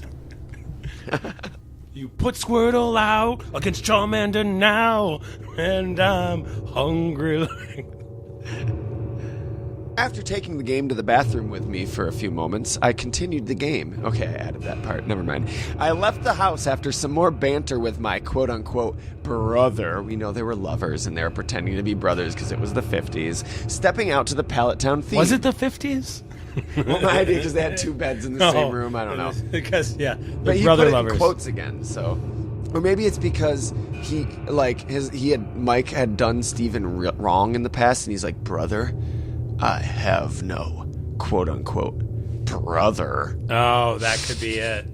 You see, when Dad left, he gave one a Corvette and the other a 2-cent stamp. Going to the east, I found this was indeed Pallet Town. The house was simply on the outskirts to the west. I noticed there was no mysterious grassy field like normal in Pallet Town. Wandering about, I decided to check in on Red's home. His mother was inside when I talked to her. She commented on how handsome Steven looked, hoping her son would look up to him as a role model for when he became a trainer himself next year, which of course led me to realize this game took place a year before the original Pokemon. Red was even upstairs, playing the SNES in his room, commenting, I'm gonna be the best too when it's my turn. Red didn't need to say that. Red already knew that. That wasn't Red, that was Ash. That was Ash. Yeah, that was definitely Ash. Which is why it makes total sense that Strangled Red is a prequel to the anime. Don't ever give up on your dreams, you sadistic fuck! Did you call me that? I'm just kidding, Steven. I was starting to like this hack. All right, okay, I can get into this. I'm not Ash or Red, I'm a neighbor boy. It was interesting, a completely new adventure, a different character. Hell, Steven even seemed to have a history with the people in his town, a reputation, a personality beyond a silent protagonist. The people in town talked to him as a person, making conversation, not just spouting tutorial crap. Even Blue's sister had new dialogue. They seemed to be in a relationship too, as the dialogue ended with a kiss and a heart over her head. Professor Oak simply wished me well, giving me a Pokedex to aid my adventure.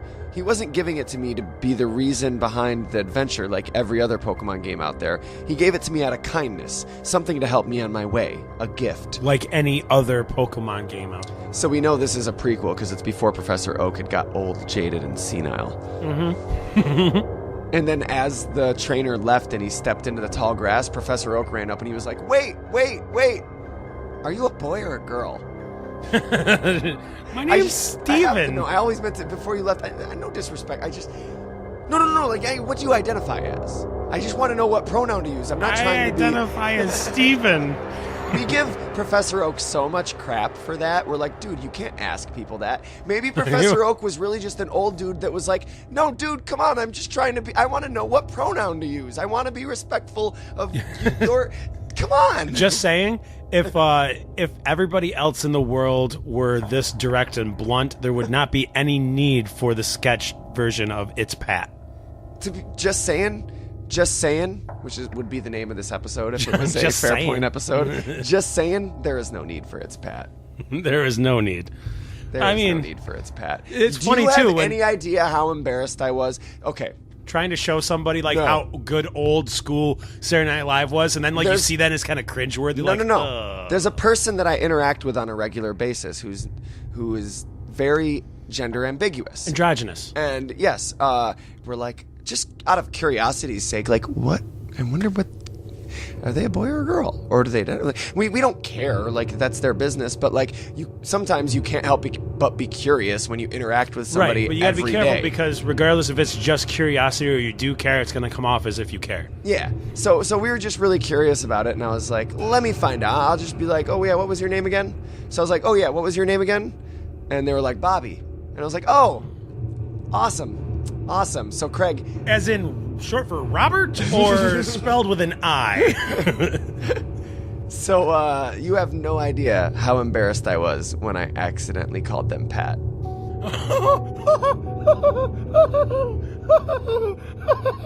Oh my God! You called him Pat.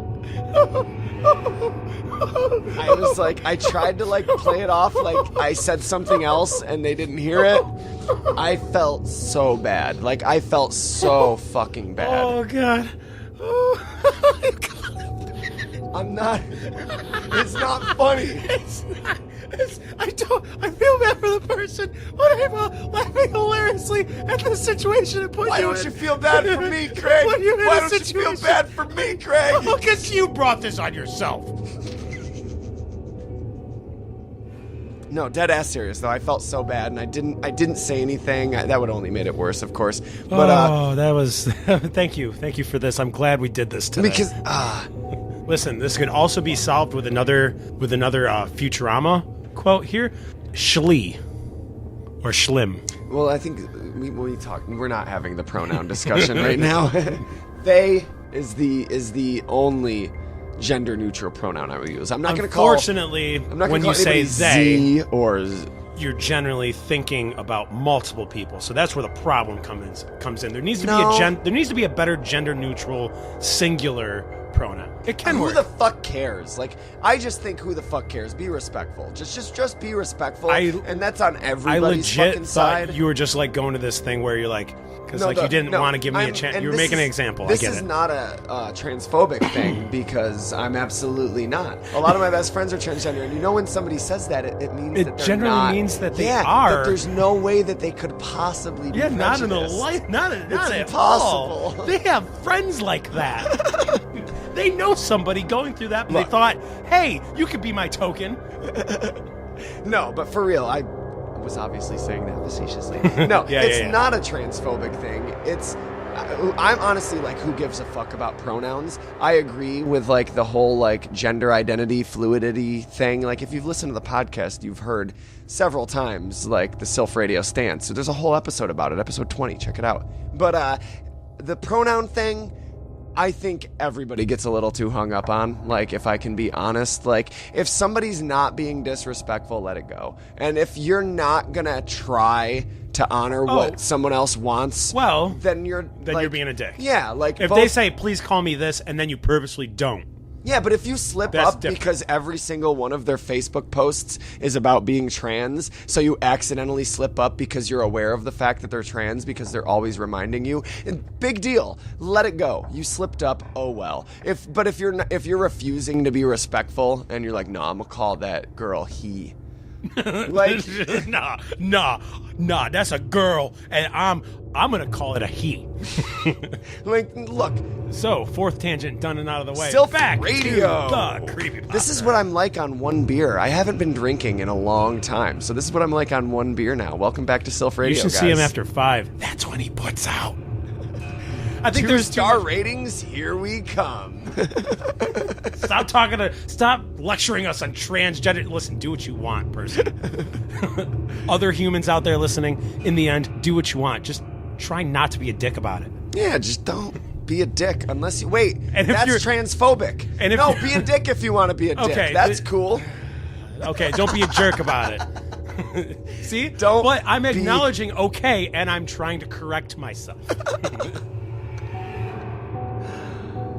Okay, so now that we've alienated a good percentage of our audience, What's new?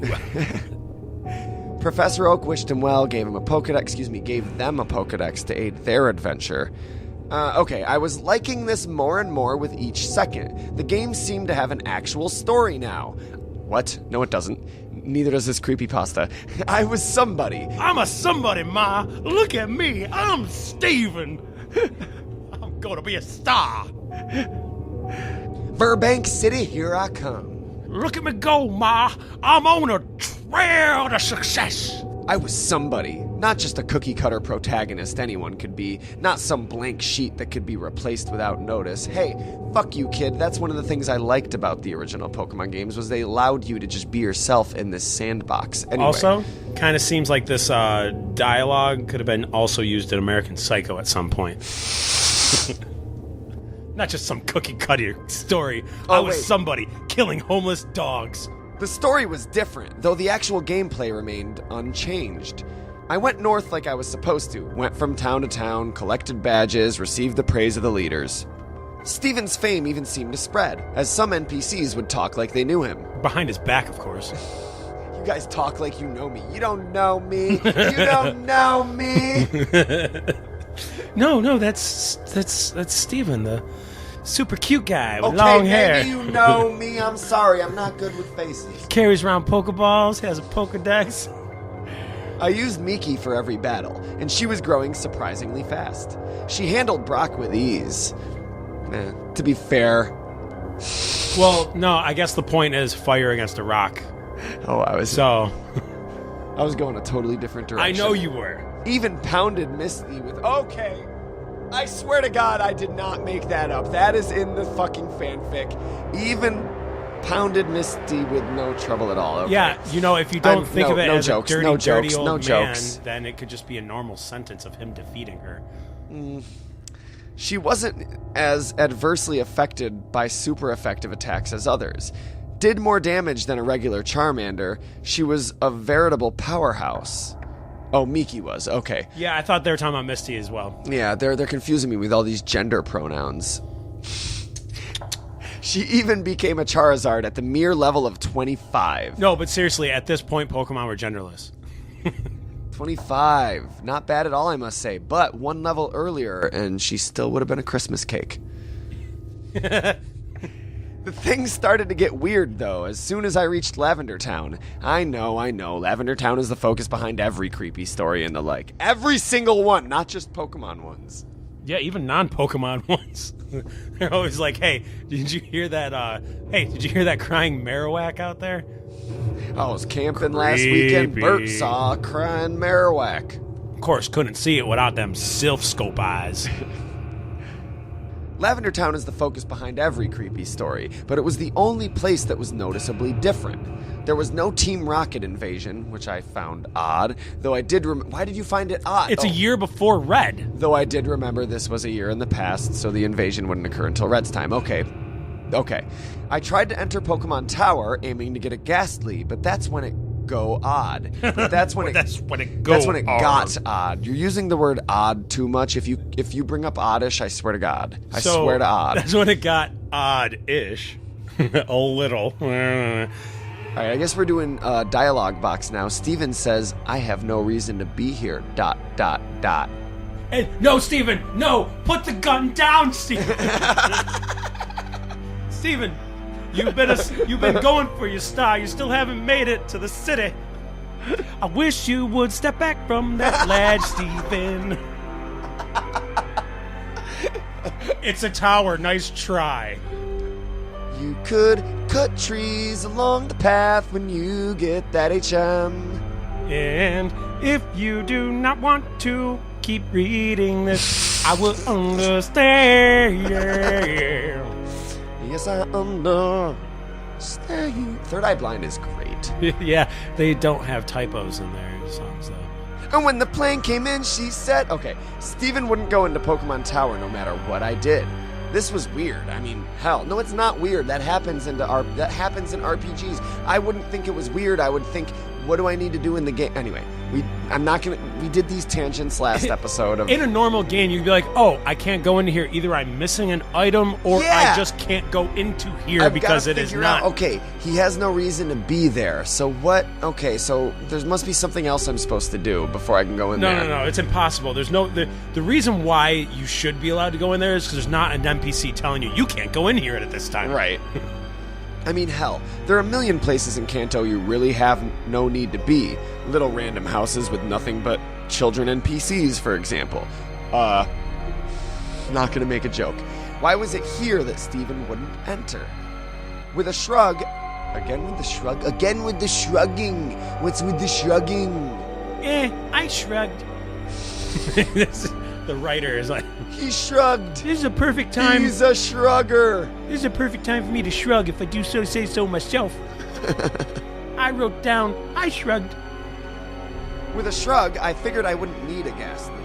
Oh, what was his starter Pokemon? Did he ever say? His starter was Charmander. But he said it was a ghost type. I think he said you could choose a ghost type. Huh. I'm not. Or maybe gonna bother. no, because the other hacked games you could get a ghost type. He was saying. This one just started you off with a Charmander named Mickey. And if you would just like to move on from here, I would understand. No long underscore. With a shrug, I figured I wouldn't need a Ghastly, seeing as Miki could handle anything, so I simply went on my way, Lavender Town serving no purpose other than a passageway with a Poke Center. The game progressed normally from there. The remaining gyms fell, and I eventually made my way to the Elite Four and defeated them.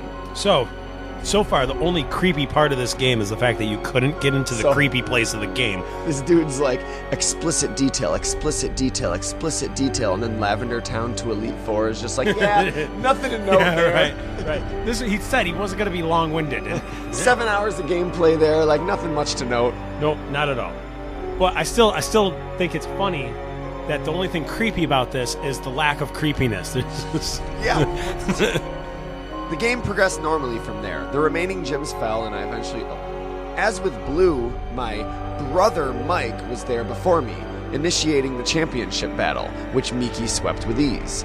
The aftermath of the battle was quite pleasant. I'm actually curious. Does Steven literally still only have one Pokemon? Yeah, apparently.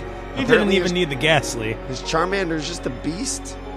It's still a Charmander. It's in the top percentage. I mean, even if there's things that's effective against this Charmander, or Charizard by now, it has to be Charizard by now. No, it's a Charmander still, I bet. Oh. I'm imagining it's still a fucking Charmander. Yeah, probably most definitely seem like the type of person that would hold B during evolution. The aftermath of the battle was quite pleasant. None of the tension that was present between Red and Blue at the end of their match. Stop using the same word twice in a row. The brothers congratulated each other on their progress and shook hands, congratulating each other on their progress. Okay, I added that. And shook hands before the screen went white. No Hall of Fame, nor any credits. The screen went white. When the screen came back, it was at the house again. The two brothers sitting at the computer, conversing with each other. It's just two brothers talking to each other. Steven says, I don't want to. And he spelled two with two O's. I just have to point that out. He said, I don't want also. He spelled two with numeral two O's. Like, that's crazy that, I used every type of two in the last 2 seconds. Come on, I just Mike says, come on, I just gotta borrow her for a second to finish the Pokédex. The entry won't register unless she recognizes me as master for just a second. Let me shut you down right there, friend. Miki's no one's slut but mine. Steven says, but she's my Miki. Mike says, I promise I'll give her back. Come on, please. And then it says yes or no. You have the choice to choose yes or no. Oh, is that what it was doing? Yeah. Okay, more the dialogue. way he typed it. So this is all typed in dialogue format. Yeah, there's like a little arrow pointing at yes, and then it says no underneath with Yeah, I was question wondering marks. what the arrow was. That makes sense now. That's your option, yes You'd or no. move it up and down, yeah. I was a bit perplexed, so I hit no to be cautious. Mike says, come on, please. Hit no again. Come on, please. I realize this If he would hits simply... no one more time, this might be like a date rape scenario. No means... It says yes, no, or no means no. Come on, don't be such a cock tease, brother. We're just two brothers sitting here trying to trade Pokemon. Just for a second. I realized this would simply continue to loop until I hit yes, so I did, just to see what would happen. Mike says, alright, this will just take a sec, then we'll both be Pokemasters. Steven says, ellipses, ellipses, ellipses, ellipses, ... The screen changed to the animation shown when two people trade Pokemon, which I found a bit weird, seeing as I was solo, but whatever, this was what it was apparently supposed to happen. Miki went first. I watched lazily as she began to travel down the trading tube. Nothing's weird about that. Why would that be weird that they would use the trading animation when you're trading? He's saying, I think, for a two-player trade? Yeah. Like two user trades instead of just trade NPC and user? Yeah, but don't they show this? I'm pretty sure they I show don't the know. same screen when you trade in with a normal person, in like an NPC, which means normal person character. No, not non-playable. Chump. Snap! That made me jump, the sudden noise resonating in my silent bedroom. And that is why Charizard was silently crying after the fourth continue. He notes that it was loud due to the volume being way up. He also had one of those Game Boy, remember those things you could like strap onto the Game Boy with the speakers that would boost the volume and the magnifying glass? The original lights? Game Boy had so many strap-ons. I mean, add-ons. I had at least 3. Alright, so the snap noise made him jump, and Miki was still in mid-trade, but the game wasn't doing anything.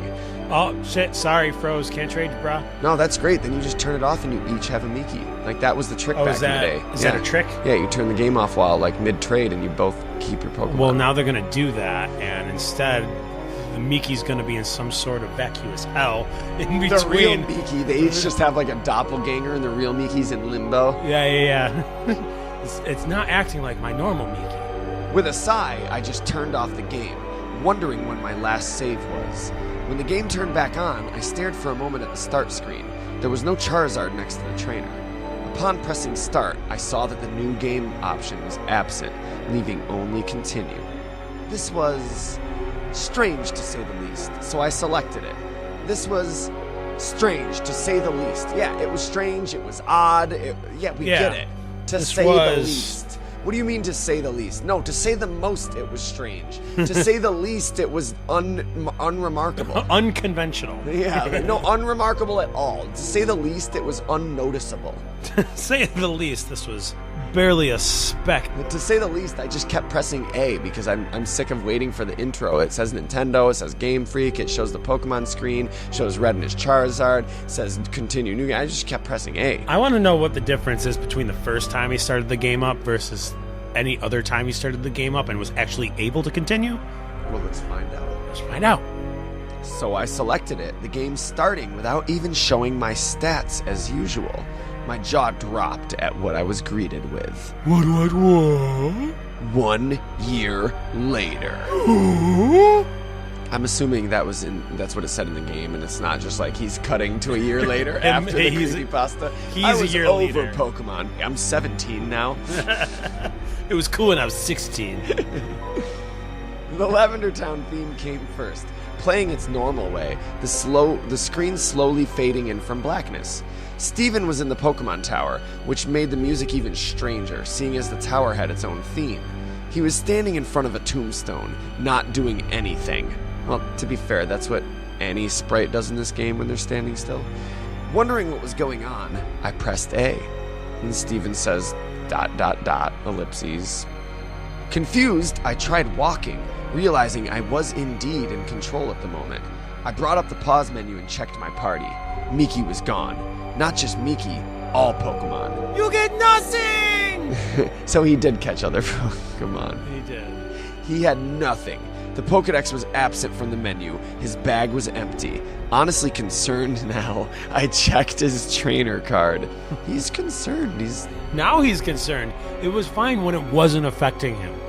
Whoever made this game was a sadistic fuck. Now that things are actually affecting him and his character, now he wants Hurricane Harvey relief. I mean, shit. I'm not gonna get political. He had no money. He had no badges. His playtime was 8,795 hours. That's ludicrous. There's no way. Which was impossible, as I had only logged 30 hours in before. But that wasn't the strangest part. It wasn't this game. His picture, the picture of the handsome, confident young trainer, was different. His eyes were blank, his face turned slightly down. That smirk of his was gone, replaced by a lack of any expression at all. Yeah, because Miki's gone. That long hair of his, before in a perfect perm. He had long hair in a perm? He had a down perm. to his middle of his back was permed? He had a perm. Oh my god! I just went from thinking about anime hair to it was like I was thinking like Inuyasha hair. Yeah, now I'm just thinking of Jerry curl. yeah. I'm just thinking of oh boy, how do you perm something that long? Oh man. I think the person who wrote it just didn't know what a perm was, honestly. It's very possible. Sarah's Let's spend in the a few more background minutes. she's giving us the nod that you can perm, but I stand by. This wasn't written by a girl. Sorry to be transphobic. Yes or no, though? Wait, that's not transphobic. That is that's still sexist. that is just sexist. Still though, Sarah, yes or no? Do we? If you permed really long hair, would it look like a perm still and be that long, like middle of the back? Yes, she said yes, but it'd be stupid, right? It would be stupid. It would be stupid. It would be stupid, but it is possible. And there goes a few more listeners. The ones that have permed hair down in the middle of their back, we just lost them. And we lost the ones that were considering doing it.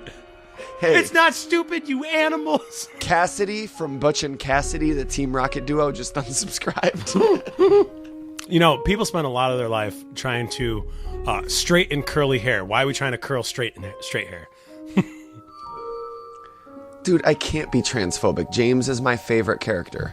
Oh my god, nobody even brought that part up that time.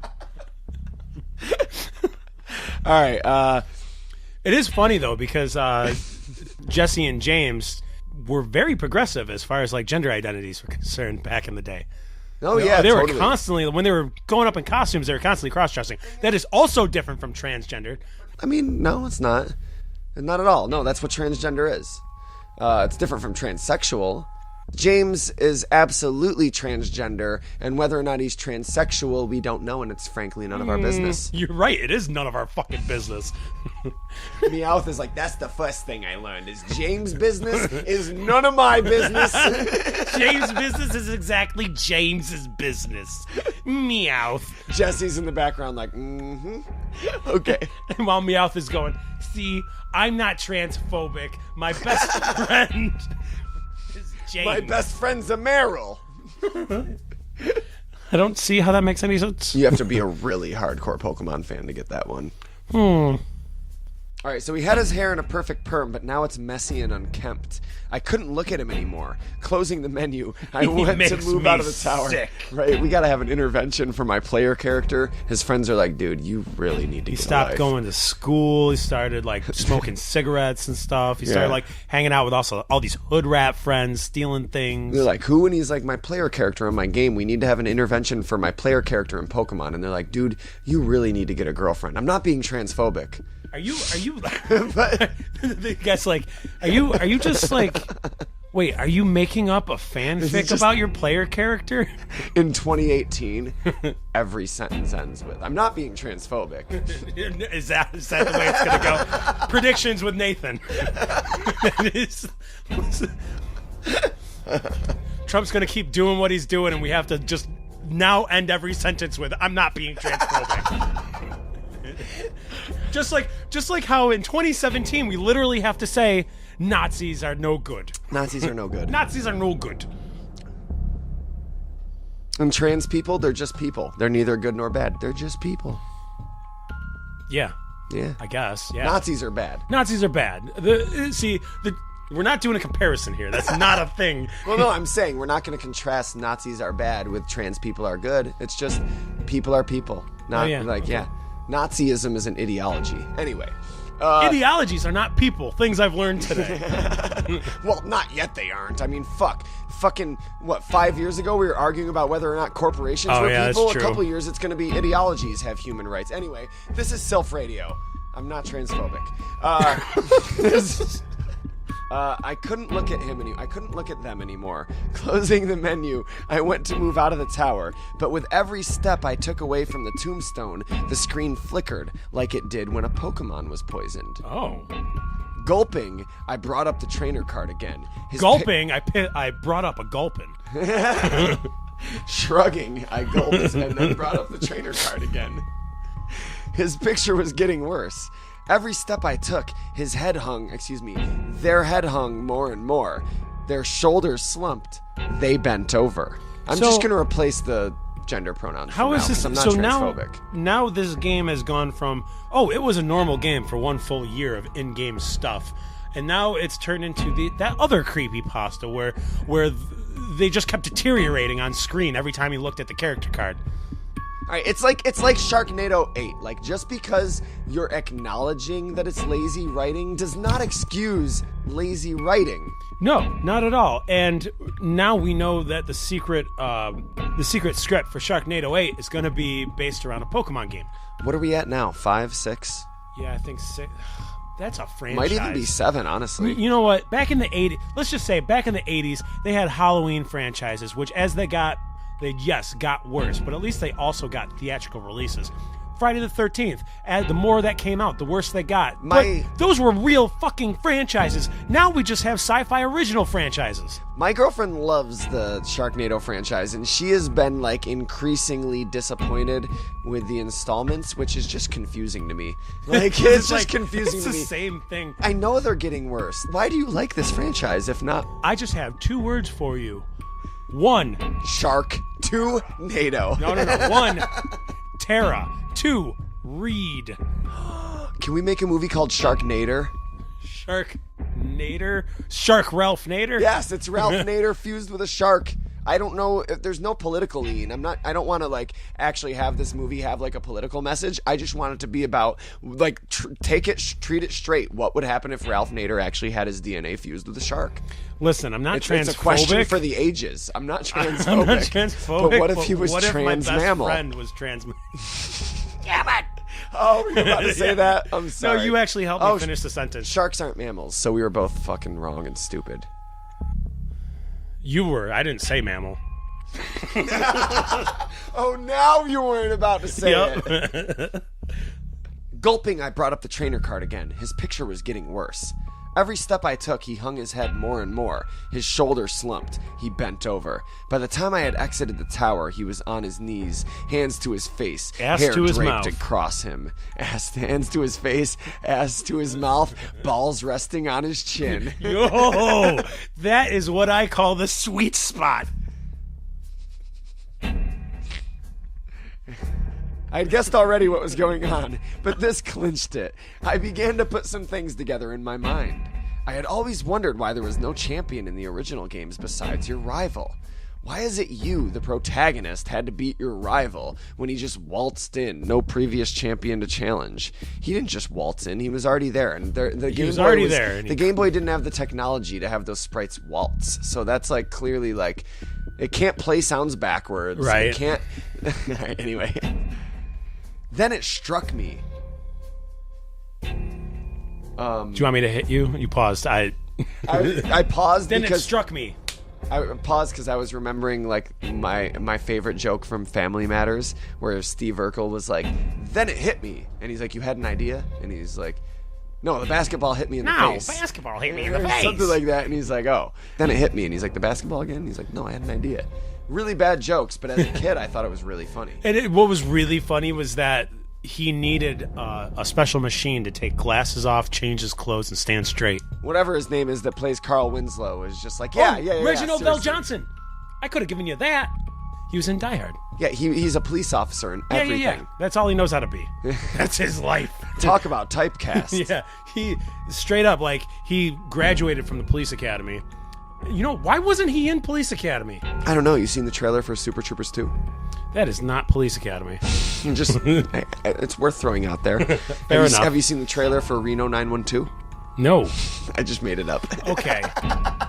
I was going to say, like, oh my God, Hey, Comedy Central, not a bad name for a Reno 911 sequel. You could explain that there was too many calls to 911 not getting through, so they had to open up 912. Remember Viva Variety? No. No, it had Lieutenant Dangle, the guy that played Dangle on Reno 911, and Michael Ian Black, and like Was it a MTV show? girls with like feather boas. No, it was Comedy Central? Comedy Central. It played right after South Park, or no, it played right before South Park, like when South Park first started out. Because I recorded South Park every week on VHS, and I would always catch the tail end of Viva Variety because Right. I would set it early because I didn't want to miss anything. Hey, you know how you know what makes a creepypasta shitty? When you start talking about Comedy Central, old shows that don't exist anymore, and Reno 911 possible sequels. I beg to differ. I am not transphobic, Craig. Nobody was asking you, Nathan. I even did the math. You know what? Okay.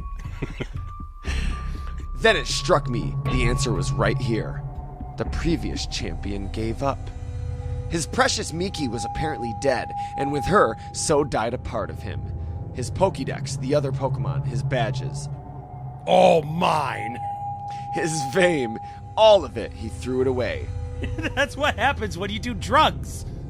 In that year, the year that I missed, the year where all those hours came from, I even did the math. There is 8,765 hours in a year. Add that to my 30 from before, and it matched up. So fame got to his head. He lost it all. Like, just He started doing snorting drugs. heroin. I mean, if you snort heroin, you don't leave any trail marks on your arms. So, Not good at worst advice from Craig. listen.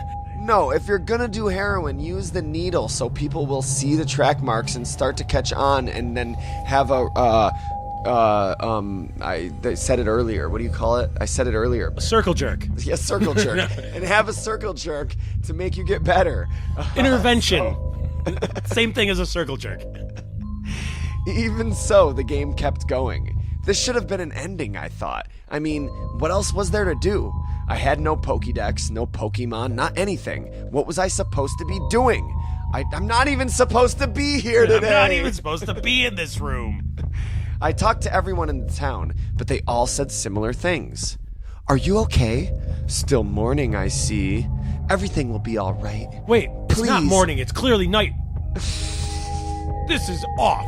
This is the creepiest All right. game I've ever played. All right, airplane. Stephen never replied to them, and they all simply said the same things over and over. I couldn't put the game down. This was all so strange. Curious, I headed off to the tall grass, and eventually got into a battle with a Rattata. No Pokemon was sent out, just Stephen's sprite. I was wondering how I'd battle. Okay, I want to say that it's shocking to me that the first spelling error I noticed was misspelling the name of a Pokemon. He misspelled Rattata. Well, he also misspelled got by putting go. Go. I think that was a typo. That was just a typo. You don't think that this was a typo too? I think I would classify that as a typo and this as a misspelling. Fair enough. Although I think what would have been more interesting and creepy is if instead of the 'cause- Rattata just like doing whatever it does, it should really just use plague and kill you. Right? But later he repeats it. It's Rattata with 2 T's both times. So yeah, so this is a clear spelling error. You No did not Pokemon. use spell check, or spell check just didn't know what a Rattata was. Of course it doesn't. Not even in 2017. Something needs to be fixed. There's something wrong in this country when spell check doesn't notice Rattata. Listen, when I'm trying to say fucking and I write ficking, don't change it to ducking. Ducking! Oh my god, ducking?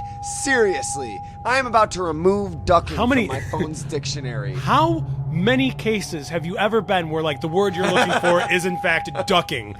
Well, the last week, my girlfriend texted me, and she was like, cannonball. Like a pirate ship just shot a cannon towards your head. And I texted back, ducking. But of course, wouldn't you know, that was the one time it auto-corrected it to fucking. Oh, really? And my girlfriend broke up with me. Get out of here. Oh, so sad. Cannonball's coming your way. Fucking! And then she went to see Sharknado 8. All right. She went to see Sharknado 8 at her local television.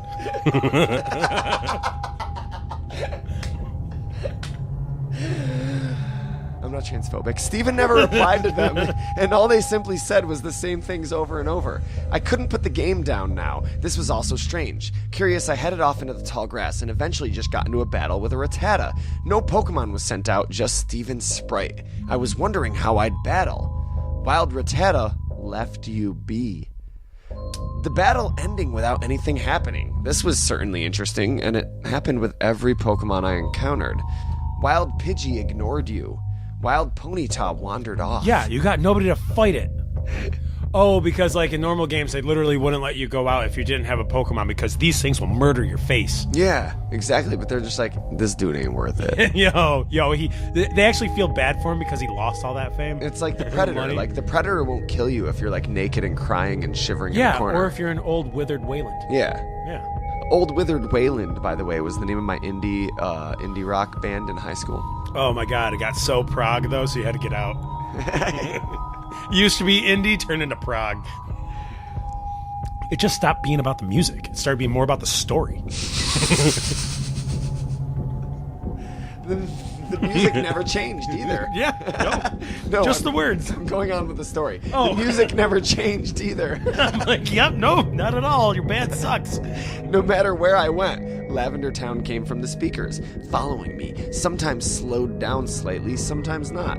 I searched everywhere, every town, talked to everybody, wondering just what the hell I needed to do.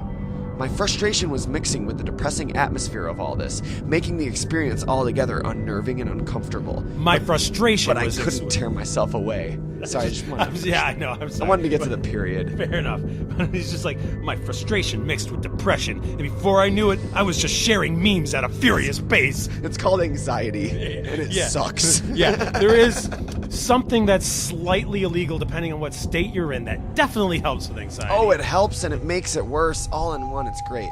Depending on when you use it and how you use often. it. I couldn't tear myself away. I was starting to get a bit angry, though. Nobody telling me anything besides giving me their condolences and trying to give me items like lemonade or coffee. Yeah, me at every funeral. I'm like, I don't want lemonade. I don't want coffee. Stop saying you're sorry. I'll take that coffee. Did you kill him? Did you kill them? I mean, I'm not transphobic. I'll still take that coffee. if you're not going to have it, can I have it? Can you make it a cold brew, please? All right, I'll have a coffee.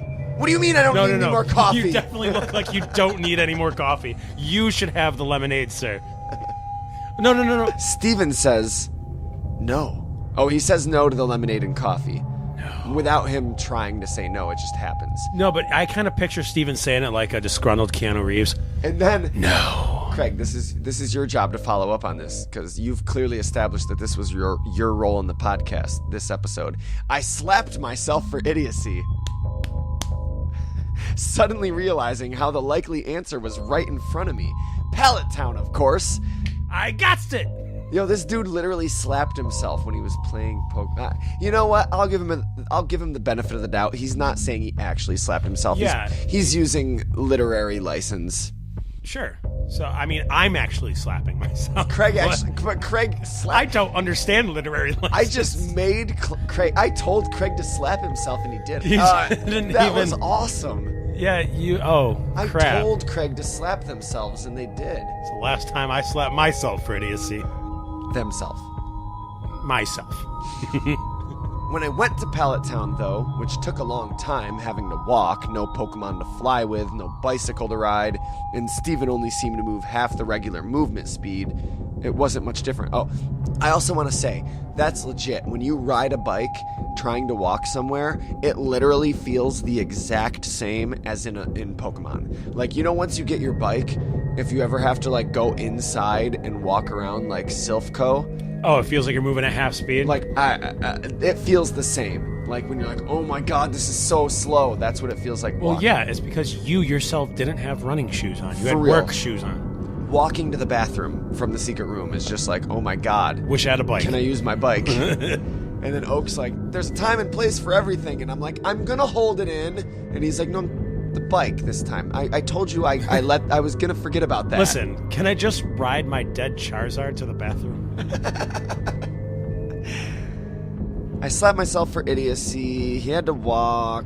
So he got to Pallet Town, and it wasn't that different. I first tried talking to Professor Oak. These things happen. You were just unlucky. That's my Professor Oak voice. It's also my voice for like half the characters in anime. Next, I tried Blue's sister. Oh yeah, girlfriend. Please, don't leave home again. Professor Oak, I see what you're doing in Blue's sister's disguise. I'm not transphobic. But are you a boy or a girl? I'm my own granddaughter. We've been dating for a while, and I feel like it's not disrespectful for At this point, for me to ask. I feel like we're finally at the point where I can ask. I can finally ask. Still can't look under your frock. Red's mom wouldn't even talk to me at all. With nowhere else in mind to go, I walked to the west, finding the house from the beginning, which I had never entered since leaving Pallet Town. Inside was Mike, but talking to him was just as useless. Mike says, I'm so sorry. It's his fault. You're useless. Mike. Mike. What kind of common-ass name is that anyways? I pondered for a moment if this really was the ending. Stephen doomed to do nothing but roam Kanto in misery, haunted by the memories, forced to listen to everyone's concerns about him. As a last-ditch effort to do anything, I went to the bedroom and walked over to the bed. Alright, and that's Silph Radio. So I hope you guys liked the program. That was the creepiest story ever. It just abruptly ended at, I'm going to bed. Alright, so Steven says, I'm going to sleep. The screen faded to black for a moment, but then slowly faded back in, the world having a black tint to it. There's no such thing as a black tint. A darker tint? It's just shaded. Like, I'm pretty sure there's no such thing as a black tint. Any art majors out there, correct me if I'm wrong, but I'm pretty sure there's no such thing as a black tint. Well, it's a good thing you're not an art major. Mike's sprite was laying in the other bed, and he assumed this meant it was night. Steven says, I'm going to do it. Don't do it, Steven. And the narrator's like, do what? Again, I had no idea. Tried inspecting everything in the room. Nothing happened. Don't be so naive, narrator. You know what. As soon as I left the house, another dialogue. Steven says, it can bring her back. It can do anything. Steven is definitely not transphobic. No, wait. I'm sorry. We do not know whether or not Steven was talking about Pennywise from the movie It or book. What in the hell was it? Also, fun fact for you millennials out there who've played Fire Red and Leaf Green, but you've never played the original Pokemon games. In Fire Red and Leaf Green, sure, Professor Oak says, are you a boy or a girl? But in the original Red and Blue, it was a much less progressive time back in the 90s, and he was like, what in the hell is it? All right, what in the hell was it? Something that could do anything. I couldn't, for the life of me, figure it out. Wandering about, sorry, that sentence confused me. Wandering about, I tried to leave Pallet Town the usual way. Wandering about. It's generally how people leave Pallet Town. Yeah. Or, just go north. They're all alcoholics. Steven says, not that way. I normally say that to myself if I'm like... yeah, I'm going the wrong way. I'm like, I gotta go to work. And then I'll walk up, like, the wrong direction. I'll be like, not that way. And I'm like, oh, thank God I said that. And then or else I would have continued walking in the wrong direction. Then again, I have pretty serious, psychological problems, so. And then Steven says, not that way. He wouldn't go any further. I tried the homes. Steven says, screw them. Fuck them. fuck 'em. Well, Game Freak wouldn't put fuck 'em in there, but What they said, kind of screw? odd. Yeah, that they said screw Remember, them. it's a hack, so clearly it was hacked by somebody that couldn't say A fuck 'em. 13-year-old that was nervous that his mom might find it. Yeah. Still got in trouble for saying screw, though. I quirked my eyebrow at that. Wait, can you quirk your eyebrow? I don't think that's... I don't think you can do that. If you could, we just learned that you could. Hold on. No, fuck that. Fuck that. Fuck them. I'm looking up the definition of the word quirk. I'm I pretty need sure to know. there is no alternate definition of quirk. I think you will find yourself... A peculiar... I can't even say the word peculiar behavioral habit. So I guess you could... Oh, nope. It's a verb with reference to a person's mouth or eyebrow. Move or twist suddenly, especially to express surprise or amusement. My bad. I guess I was wrong. Yeah, he moved his eyes transphobic. Suddenly. There you have it. Eyebrows say it all. That's what the Q stands for, right? Quirk. What? I thought it was quasi. Hey, what's up, dude? You're back. Oh, God. So where were we? All right. Q's. I was quirking my eyebrow and shit. You know what? You're wrong, but it still feels like you should be right. I don't give that compliment to people ever. Like, even though you're wrong, it still feels like you should be right. Say it again. No, now I'm not going to. I don't care. I can edit this. I can just loop it. I quirked my eyebrow at that. Him saying screw them, by the way, is what he's quirking his eyebrow at. Forgetting for a moment this was not a real Pokemon game. The vulgarity just took me off guard. Oh, so vulgar. I hate when they say things like screw. The vulgarity. I continued to look around, but there was nowhere I could go until I accidentally stepped on the ocean. Another phrase, turn of phrase you would never hear were it not for video games. And then I accidentally stepped on the ocean. Or I mean, Jesus. unless you're Jesus. Yeah, Jesus. Yeah. My feet got all salty. It was I like, walked ew. right on top of all that wine. Well, future wine. And Steven walked right in, only the upper half of his sprite visible, like the swimmers you encounter in the Cerulean Gym. I didn't know he could swim.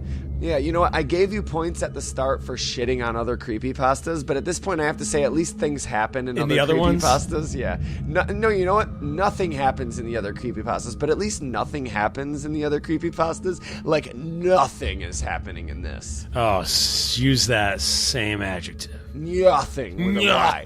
N-Y-O-T-H-I-N-G. Nothing. Steven says... The missing one. Missing one? I paused for a moment. No, he couldn't possibly mean... ... What? Are they alluding to missing no? Is that what this is? Yes, clearly. That. I hadn't tried the missing no trick on this hack yet. Yep, but it just fit too well. That had to be what he meant. I surfed, quote unquote, all the way towards Cinnabar. Again, spelled it wrong. Okay, so it is spelled wrong. Now, it looked granted, bad. It looked granted, bad. Cinnabar is a real word, but since it's capitalized, that makes it the name of a city in Pokemon and not the real word. Right. So, again, the only spelling errors are... That's so weird.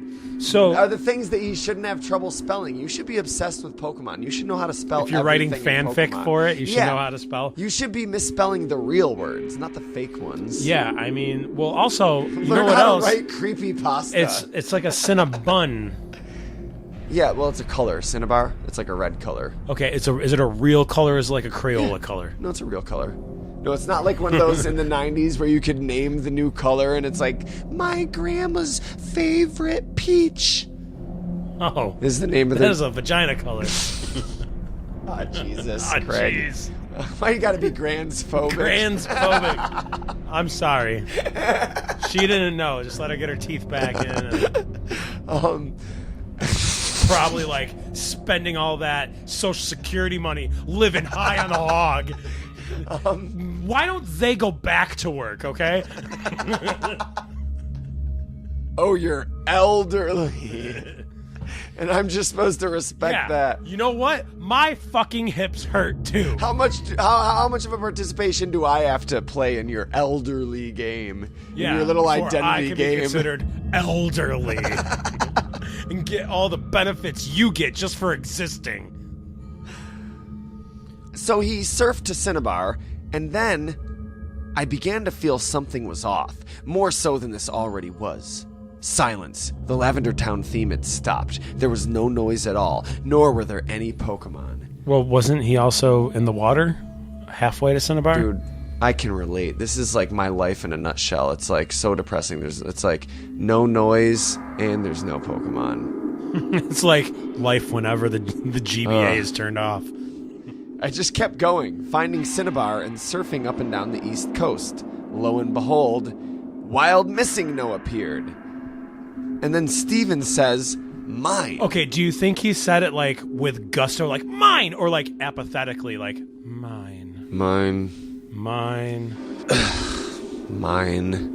Yes, and he wasn't talking about the missing no. Fine. He was talking about an actual landmine that was in the water. And then the Missing No hit it. And then the missing no.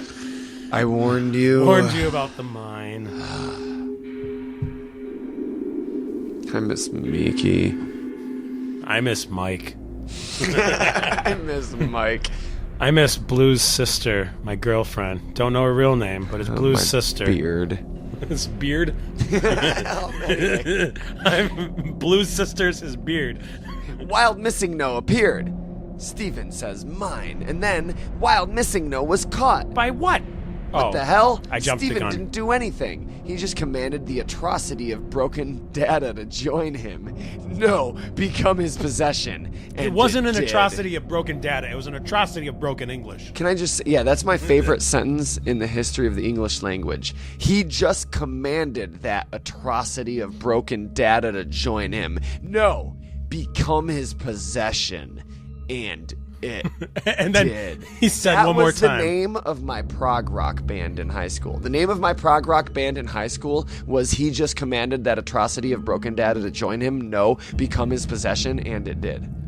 Okay, story checks out. That It was sounds like a prog rock a band death name. metal prog rock band, you know? Yeah.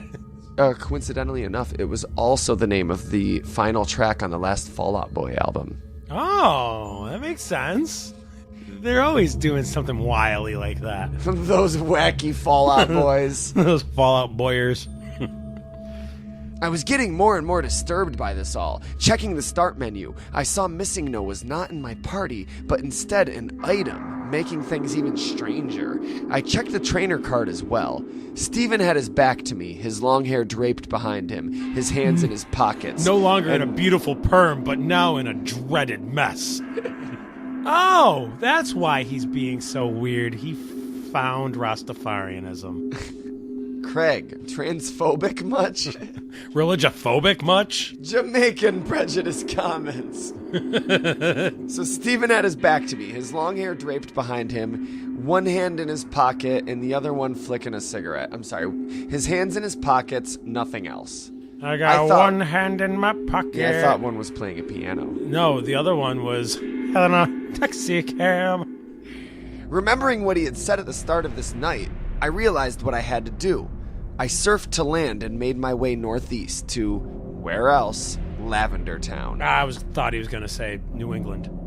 Along the way, I noticed all the trainers, oddly still out at this hour. They didn't go away. Yeah, they didn't go home. It was the original Game Boy game.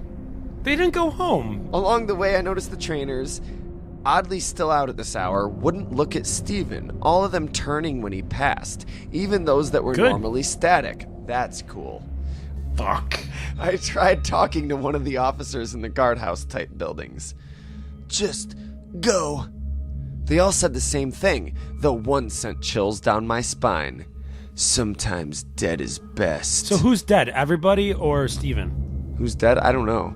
He met someone that said sometimes dead is best, and that sent him. They shouldn't send chills down your spine. It's just like a fucking goth kid. Like, sometimes dead is best. That's not even chilling. You know what? Sometimes people are just like, fuck this world. I've had enough Dead of it. goes better. Death is better. Dead goes better. But It's not deathless when America's you're Death not Note movie. alive. Sorry, I had my own. Yeah. And I hijacked that shit and made it all right. made it unhearable It's for all right, either side. Neither of our jokes played. Nothing played, which in the end is still kind of a win for me. My hands were sweating at this point. Stephen was about to try the impossible, something some would see as a crime against nature. I'm not transphobic, which many of these people shared that opinion. They are transphobic. They are, yes. I steeled myself. It's just a game, and I was going to complete it. It took an eternity to reach Pokemon Tower, but I got there eventually, taking a deep breath and heading toward the tombstone. I remembered which one. The image of Stephen standing before it was burned into my mind after all. First, I tried inspecting it. By that, he means pressing A. Oh. He's trying to act like this is Dungeons and Dragons. I'd like to inspect the tombstone. This isn't Dungeons and Dragons. Just press A, dick. Steven says, Miki, ellipses. Nothing happened. With a gulp, I opened the menu and selected Missing No from the bag. And then suddenly Oak says, Steven, don't use it. Hold on, let me put on my Oak voice. Steven, don't use it. I was reminded of when Professor Oak would magically tell you that you couldn't use a key item somewhere. Like a bike. Like when using the bicycle in a building. Though the message this time was different. Even worse, Steven responded to it. In a world that cheated me, why should I play fair? Oh my God. God. It's you I want. If I can't have her. Why Craig's should the I? only one that gets this joke, but I don't care. Steven says, in a world that cheated me, why should I play fair? And then Steven used it. Watch out or else you're gonna get it. It. I don't know if this is Morse code or just a ton of ellipses. And then it says, Steven obtained capital M @ symbol hashtag or pound sign as us old folks know it, $, or government cheese as those old fuckers know it. Fucking old-timey freeloaders. They got us into this mess. They're definitely not gonna get us out of this. Fair enough. Fuck them. What in God's name did I obtain? I couldn't tell you because the game took away my control. He obtained obtainium. It became Twitch plays Steven. Without my input, Steven began to leave the tower on his own, walking single step by single step. Yeah, that's normally how you walk. Nowadays, they just call that a cutscene. Do you ever walk double step by double step? How does that even work? Step by step, day by day, walking out of towers as the any... Lavender Town theme plays. Yeah. The Lavender Town theme started again as he left the tower and began his excruciatingly slow journey against my will. He couldn't even get on the bike, like, for real. I can just picture him, like, while he's playing this game and it's going excruciatingly. He's just, like, shaking his head back and forth. Shake it. Like a Polaroid picture. Every time he crossed one of the borders where the music would change, it got progressively slower, more and more disturbing. By the time he reached Cerulean City, it was a demonic rumbling. Again, What, is that a noise? Again. Oh, you don't understand how the Game Boy sound processor works. I thought you were going to say, again, you don't understand how demons do their bidding. Don't understand how demons work. A demon can't possess a Game Boy. It's a ghost lying to you. Just ask Ed Warren. Seriously? No. You don't like Game Boys. If the music was being slowed down, it would be them actually like programming the music at like to play at slower intervals. Or, you know what I mean? Like the Game Boy doesn't actually. Like the way you can take a sound editing program and slow down a sound to the point where it's like, or it could, like the Game Boy can't do that. It could if the batteries were just dying. But it's like this. My example. If you're not technically savvy and you don't get what I'm saying, like let's say you wanted to take a sentence, I am a Game Boy, and you wanted to take that and slow it down with the Game Boy, it would go, I am a game. It wouldn't go, I am... Exactly. Which means this is precisely proof that it's why haunted. It is haunted. It's haunted. Yeah. You can't hate something without changing things that physically can't be changed. Craig's not transphobic. Yeah, you just can't change things sometimes. It's not your choice, damn it. It's the ghost. It's the ghost's choice, okay? It's the government's. You have to sometimes admit and accept that you're not in control. It's the game they's choice. It's not a game boy or a game girl at this point. I just started. The pink one's the game girl. Oh, but of course. Yeah, of course. I always wanted one of those transparent Game Boys the as a clear kid. ones? Yeah, Where you so can see all the inner workings. clearly of it. I'm not transphobic. Clearly. You know, you just want to know how it all works. Yeah, exactly. I just stared, watching him, trying to guess where he was going, but it was getting more and more obvious. He was heading to Pallet Town. Huh? The music had all but stopped when he got there, playing single note by single note. He went exactly where I had guessed, right to his own house, inside and up the stairs. Oh, I totally guessed he would go home. That's where I guessed too. Slowly at a demonic rumble, though. At this point, there was no music. Stephen moved step by step, day by day, something, something, something in a different kind of way, stopping at his brother's bed, turning to face him. At first, I thought the game froze. He didn't do anything, simply stood there, and I couldn't move him. Well, I guess he couldn't do it better the second time around. I did, however, find out I could open the pause menu. I was terrified to look. Why were you terrified? You're the most reasonable creepypasta writer at all. You haven't been terrified this whole time. Plus, nothing terrifying has happened. You're just playing a game, and nothing even in the game has been that terrifying. It's just All been- I'm going to it's say- been unsettling, but only Yeah. it's only unsettling in the game universe. Outside of the game, it's just like, okay, I'm playing a game. If you were playing Silent Hill, sure, be terrified. Right? I did, however, find out I could open the pause menu. I was terrified to look, but I couldn't stop myself. I selected his trainer card. What could happen? There was a low growl noise, like a distorted Pokemon cry. Steven was looking at me again, directly at the screen. He was hunched over, his bangs obscuring his face. His hair was wild and feathered out. Between his bangs, there wasn't even a face at all. He really let himself go. Just black. Oh, come on, man. That's racist. I'll give you the benefit of the doubt being transphobic. Like, it's only 2017. Like, you're probably ignorant as fuck. Anyway, two red eyes looking... Oh, now you don't like people that smoke pot.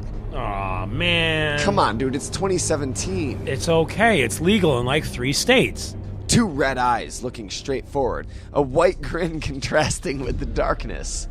That wasn't all. His name was now S!3V3N. So, Sven. Slevin? Oh, lucky number 11. Josh Hartnett. Love that movie. Yeah, what? I haven't seen it since, like, you know, it was in Blockbuster. I definitely picked it up for like $2 when Blockbuster closed on Blu-ray, but I still haven't put it back in since I first saw it as a rental. Little does the listener know that what Craig means by that is he still hasn't put it back in the Blu-ray case. He's just had it in his DVD, his Blu-ray player, nonstop, and he just watches it every night. Little does the listener know, my Blu-ray player is broken. Little does the listener know, Craig is Josh Hartnett. In a world where Craig is Josh Hartnett. His sprite used to be all schlubby and lame, but now it's captivating and handsome with rugged good looks. Ever since I went eye to eye with Ben Kingsley, I got my confidence back. Well, yeah, going eye to eye to Ben Kingsley will do that to you. It'll do that to you. I couldn't look away, my eyes glued to his, not breaking contact for some time. It was Ben Kingsley. My vision was getting blurry until I couldn't see very well. Yeah, that's what... My face grew wet. I was crying like a baby. That's not all that grew wet. Come on, dude, don't be so hard on yourself. A lot of people cry. I was crying like a baby. Well, it just means... Like a little baby, man. Normal people can be crying, but he was crying at such a harsh, rapid rate, like a baby would Like cry. in the fetal position? Yeah, and rocking back and forth saying, I promise I won't look at Ben Kingsley. I promise I won't look at Ben Kingsley. I'm sorry, Ben Kingsley. I I'm won't sorry, look you Ben in the eye. I'm not worthy. There was nothing I could do to hold back the tears. I was with this boy from the start. I built him up to greatness, and was then forced to watch his decline after a tragic accident, and now he was this. Okay, literally, This thing, this abomination. the tragic accident was a fuck up in trading. Also, he only played for 30 hours. So you didn't get that. Yeah, the year passed was all while you turned the game off in like a matter of minutes. Right. You didn't play for 8,000 hours, really. I watched him go insane, halting my tears, wiping my eyes. Okay, this dude jumped the rails. He was like, yo, creepypastas are bullshit. And then, like, it takes nothing for this dude to just start crying like a baby. He's literally, you are crying. It is like a baby because it's over a video game. Put 31 hours into this character. and he's grown into a boy, to a man, to a shell of what he once was. He goes next door. He's like, fine, you fucking stupid little kid. You can have it. Mom, can I have a Game Boy? Have my fucking Game Boy, too. I don't care. Damn you, trash man, for letting me take this. So wiping his eyes, I closed out of the trainer card and tried to save the game, wanting to just quit. The game informed me this was impossible. No quits. Nothing can be saved now. You can just set the Game Boy down until the batteries die, and then just go outside and play some baseball. So turning the Game Boy off. There's no crying in nothing. baseball, so just go outside and play some baseball. Sorry. No, it's perfect. League of Their Own. I just don't understand. You should be doing more than crying when you try to turn it off and the game doesn't turn off. I still wouldn't be crying. I would just be like, you should be what doing the more than fuck? crying. You should be freaked out. I that would this be is now freaked- you should now know that this is a haunted game. I would be a little freaked out, but I wouldn't think it was a haunted game. Okay, I would just be like, what the fuck? This is the point of the movie. If this was a movie, this would be the point where he goes to the library, looks at all the microfiche slides, and finds out that his neighbor's house was built on an ancient Indian burial ground that hosted Pokemon tournaments. Thanks, Craig. We just lost another demographic. Indian burial grounds? No, no. The millennials. They don't know what fucking microfiche is, Craig. See, it's this little thing. You go to a library, and it's like a slideshow, and it shows old newspaper clippings. Nothing can be saved now. The pause menu wouldn't close no matter what I did, so with no other option, I went to my Super Nintendo, popped in Super Mario World, and tried to save the game. I'm sorry. It wouldn't work. Nothing can be saved now. Oh wait, I'm sorry. I started making up my own story. Why did you go to the Super... Oh, you made up your own story. Yeah. I'm like, okay. I got bored with this story. I was like, maybe he's been using Super Game Boy this whole time. Alright, so actually, with no other option, I checked the bag. Nothing happened. I checked Pokemon, and there was one. A single sprite met me. It had 0 HP. Its status, DED. Dead. Oh, no. And yes, it says DED. I'm assuming that's meant to be dead. They spelled dead wrong. Or LED wrong. Creepy. Its name, M@ pound dollar. No, wait, what did it stand for? Matt Pound Dollar. M, email thing, hashtag old people free stuff. Free government cheese. I selected it, and I was greeted with 4 options. It could also be the S in Kesha. There's, yeah, Yeah. you're right. There's, the 4 options he was greeted with was status, and then there's a quote under it which says, it's her, and then switch, and there's a quote under it which says, never, and then there's, oh, so he tried to pick status, and it said, it's her. Then he tried to pick switch, and it said, never. This is what I'm assuming this means. Because he went and selected M. Each at, one. M at pound dollar. So status, it's her. Switch, never. Close, no. And then the 4th option was strangle. Which he couldn't even bring himself to check because there wasn't a dialogue box for it. My fingers shaking. I selected strangle. Why? Why are your fingers shaking? You're not actually killing this thing. Shaking. And the menu closed, showing Steven in the room again. Oh, it's supposed to be Steven, not Slevin. S exclamation 3V3N says. Oh, you didn't realize that? I said Sven. I know you said Sven, and I said Slevin. I didn't realize Steven. No. Yeah, well, to be fair, an exclamation point is a terrible T. Yeah, he should have done a plus sign. Yeah, because then it would actually have been a T. Yeah. So Slevin says goodbye. If And only then- there were emojis, he could have put a cross. Or you could have put the female symbol, because that was a character in Pokemon. Oh, yeah? Yeah. Snap! The game shut itself off. I was more dumbfounded than frightened. In a bit of shock, I turned it back on, the title screen showing the manic Slevin and a horribly glitched Charizard. I pressed start, then continue.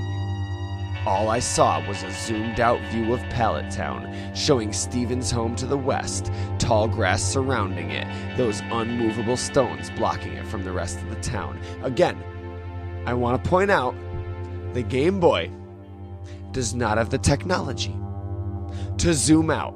And change sprites. In order to do that, they would have had to program a map. They would have to actually create a map of Pallet Town using the bitmap. I'm gonna be honest with you. It would look distorted because the Game Boy uses pretty big blocks to define its its pixels. Dude, It all uses you're big doing pixels. I'm is drunk. You're proving their point that it's tainted. Yeah, because the Game Boy can't do that, Fuck. but a tainted thing can do whatever the fuck it It's wants. like arguing with Ed Warren. I'm just saying, were you there? that was- Were you there? That was Jesse.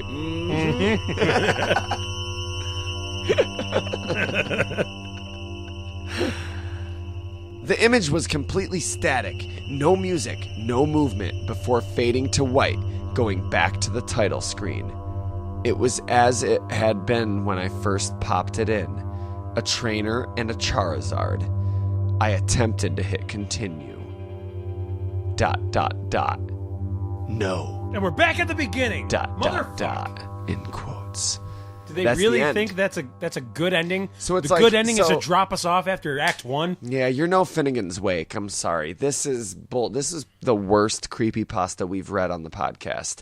You started out with the greatest promise, like your command of grammar is not perfect, but it's serviceable, which is a lot more than I can say for most of our creepypastas. Yeah. And you don't misspell words unless they're actual names of Pokemon. And But- just like creepypastas before it, nothing fucking happened. This was horrible. Less happened. You know what I want to happen? I want for them to do one of these stupid creepypastas and then they shut the game off for good and they turn around. And Thank you for then saying. the thing is, thank you for saying them and they, Craig. Thank you. there's some kind of ghost You've come dude so or far, chick. Craig. You've come so far since you used to lynch people. That was I'm so glad you've gotten past the lynching.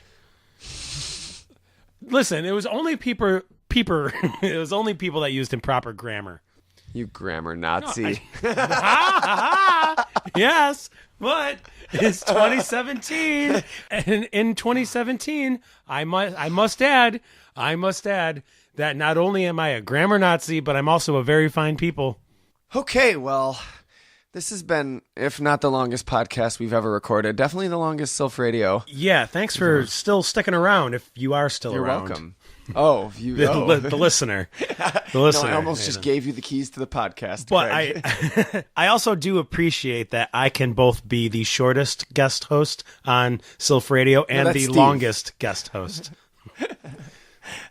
Oh, you're going with a height joke there. Yeah. I was just waiting, just letting Poor it Steve. sink in. We miss you, Steve. You're the tallest person in my heart. Antoine would be the tallest guest host. He's probably got me by an inch or two. Really? I would have figured Phil. Maybe.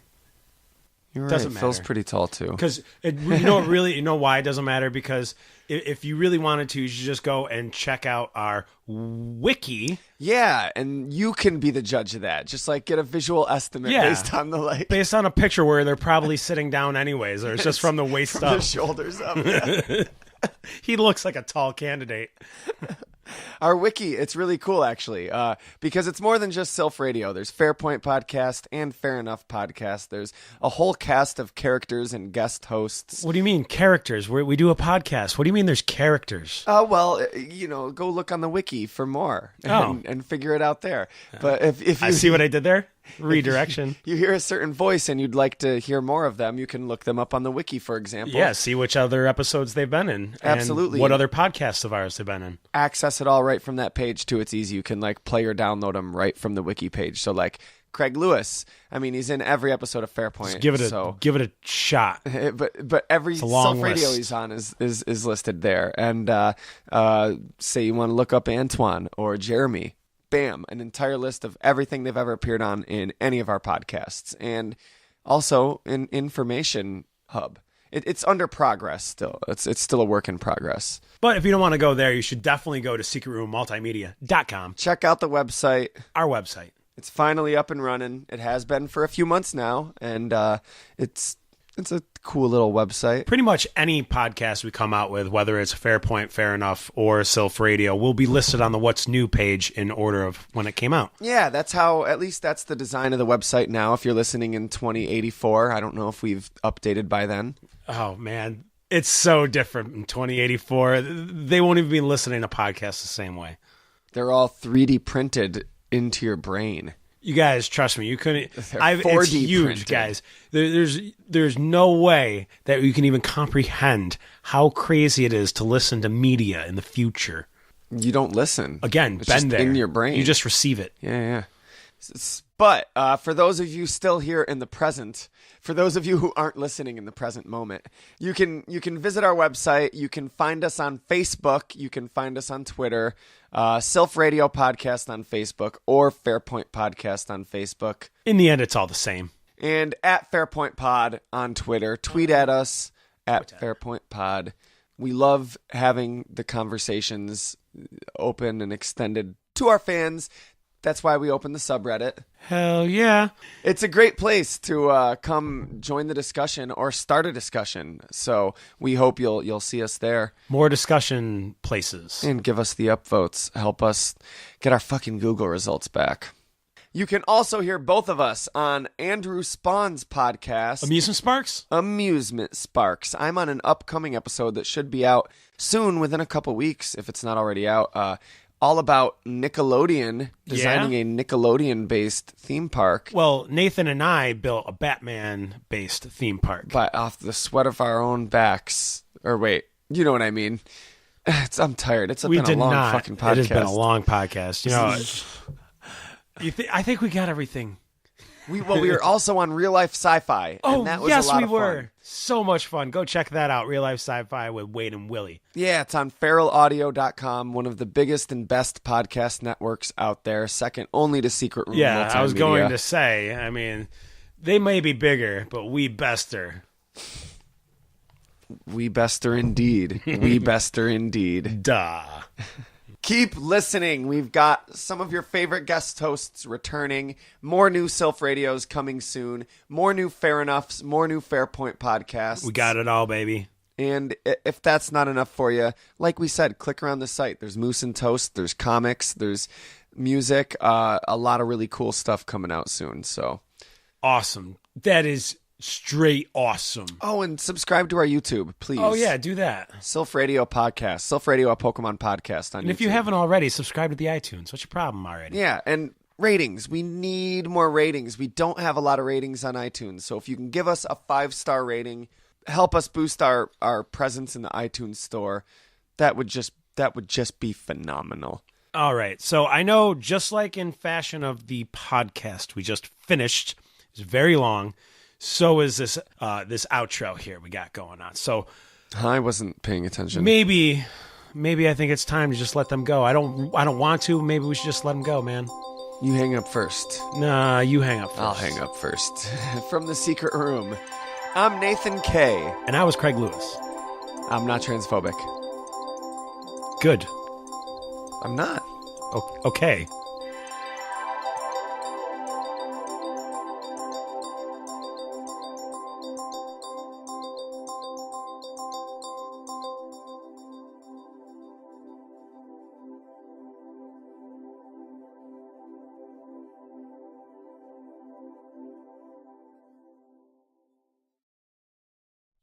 You want a beer? Yeah, thanks.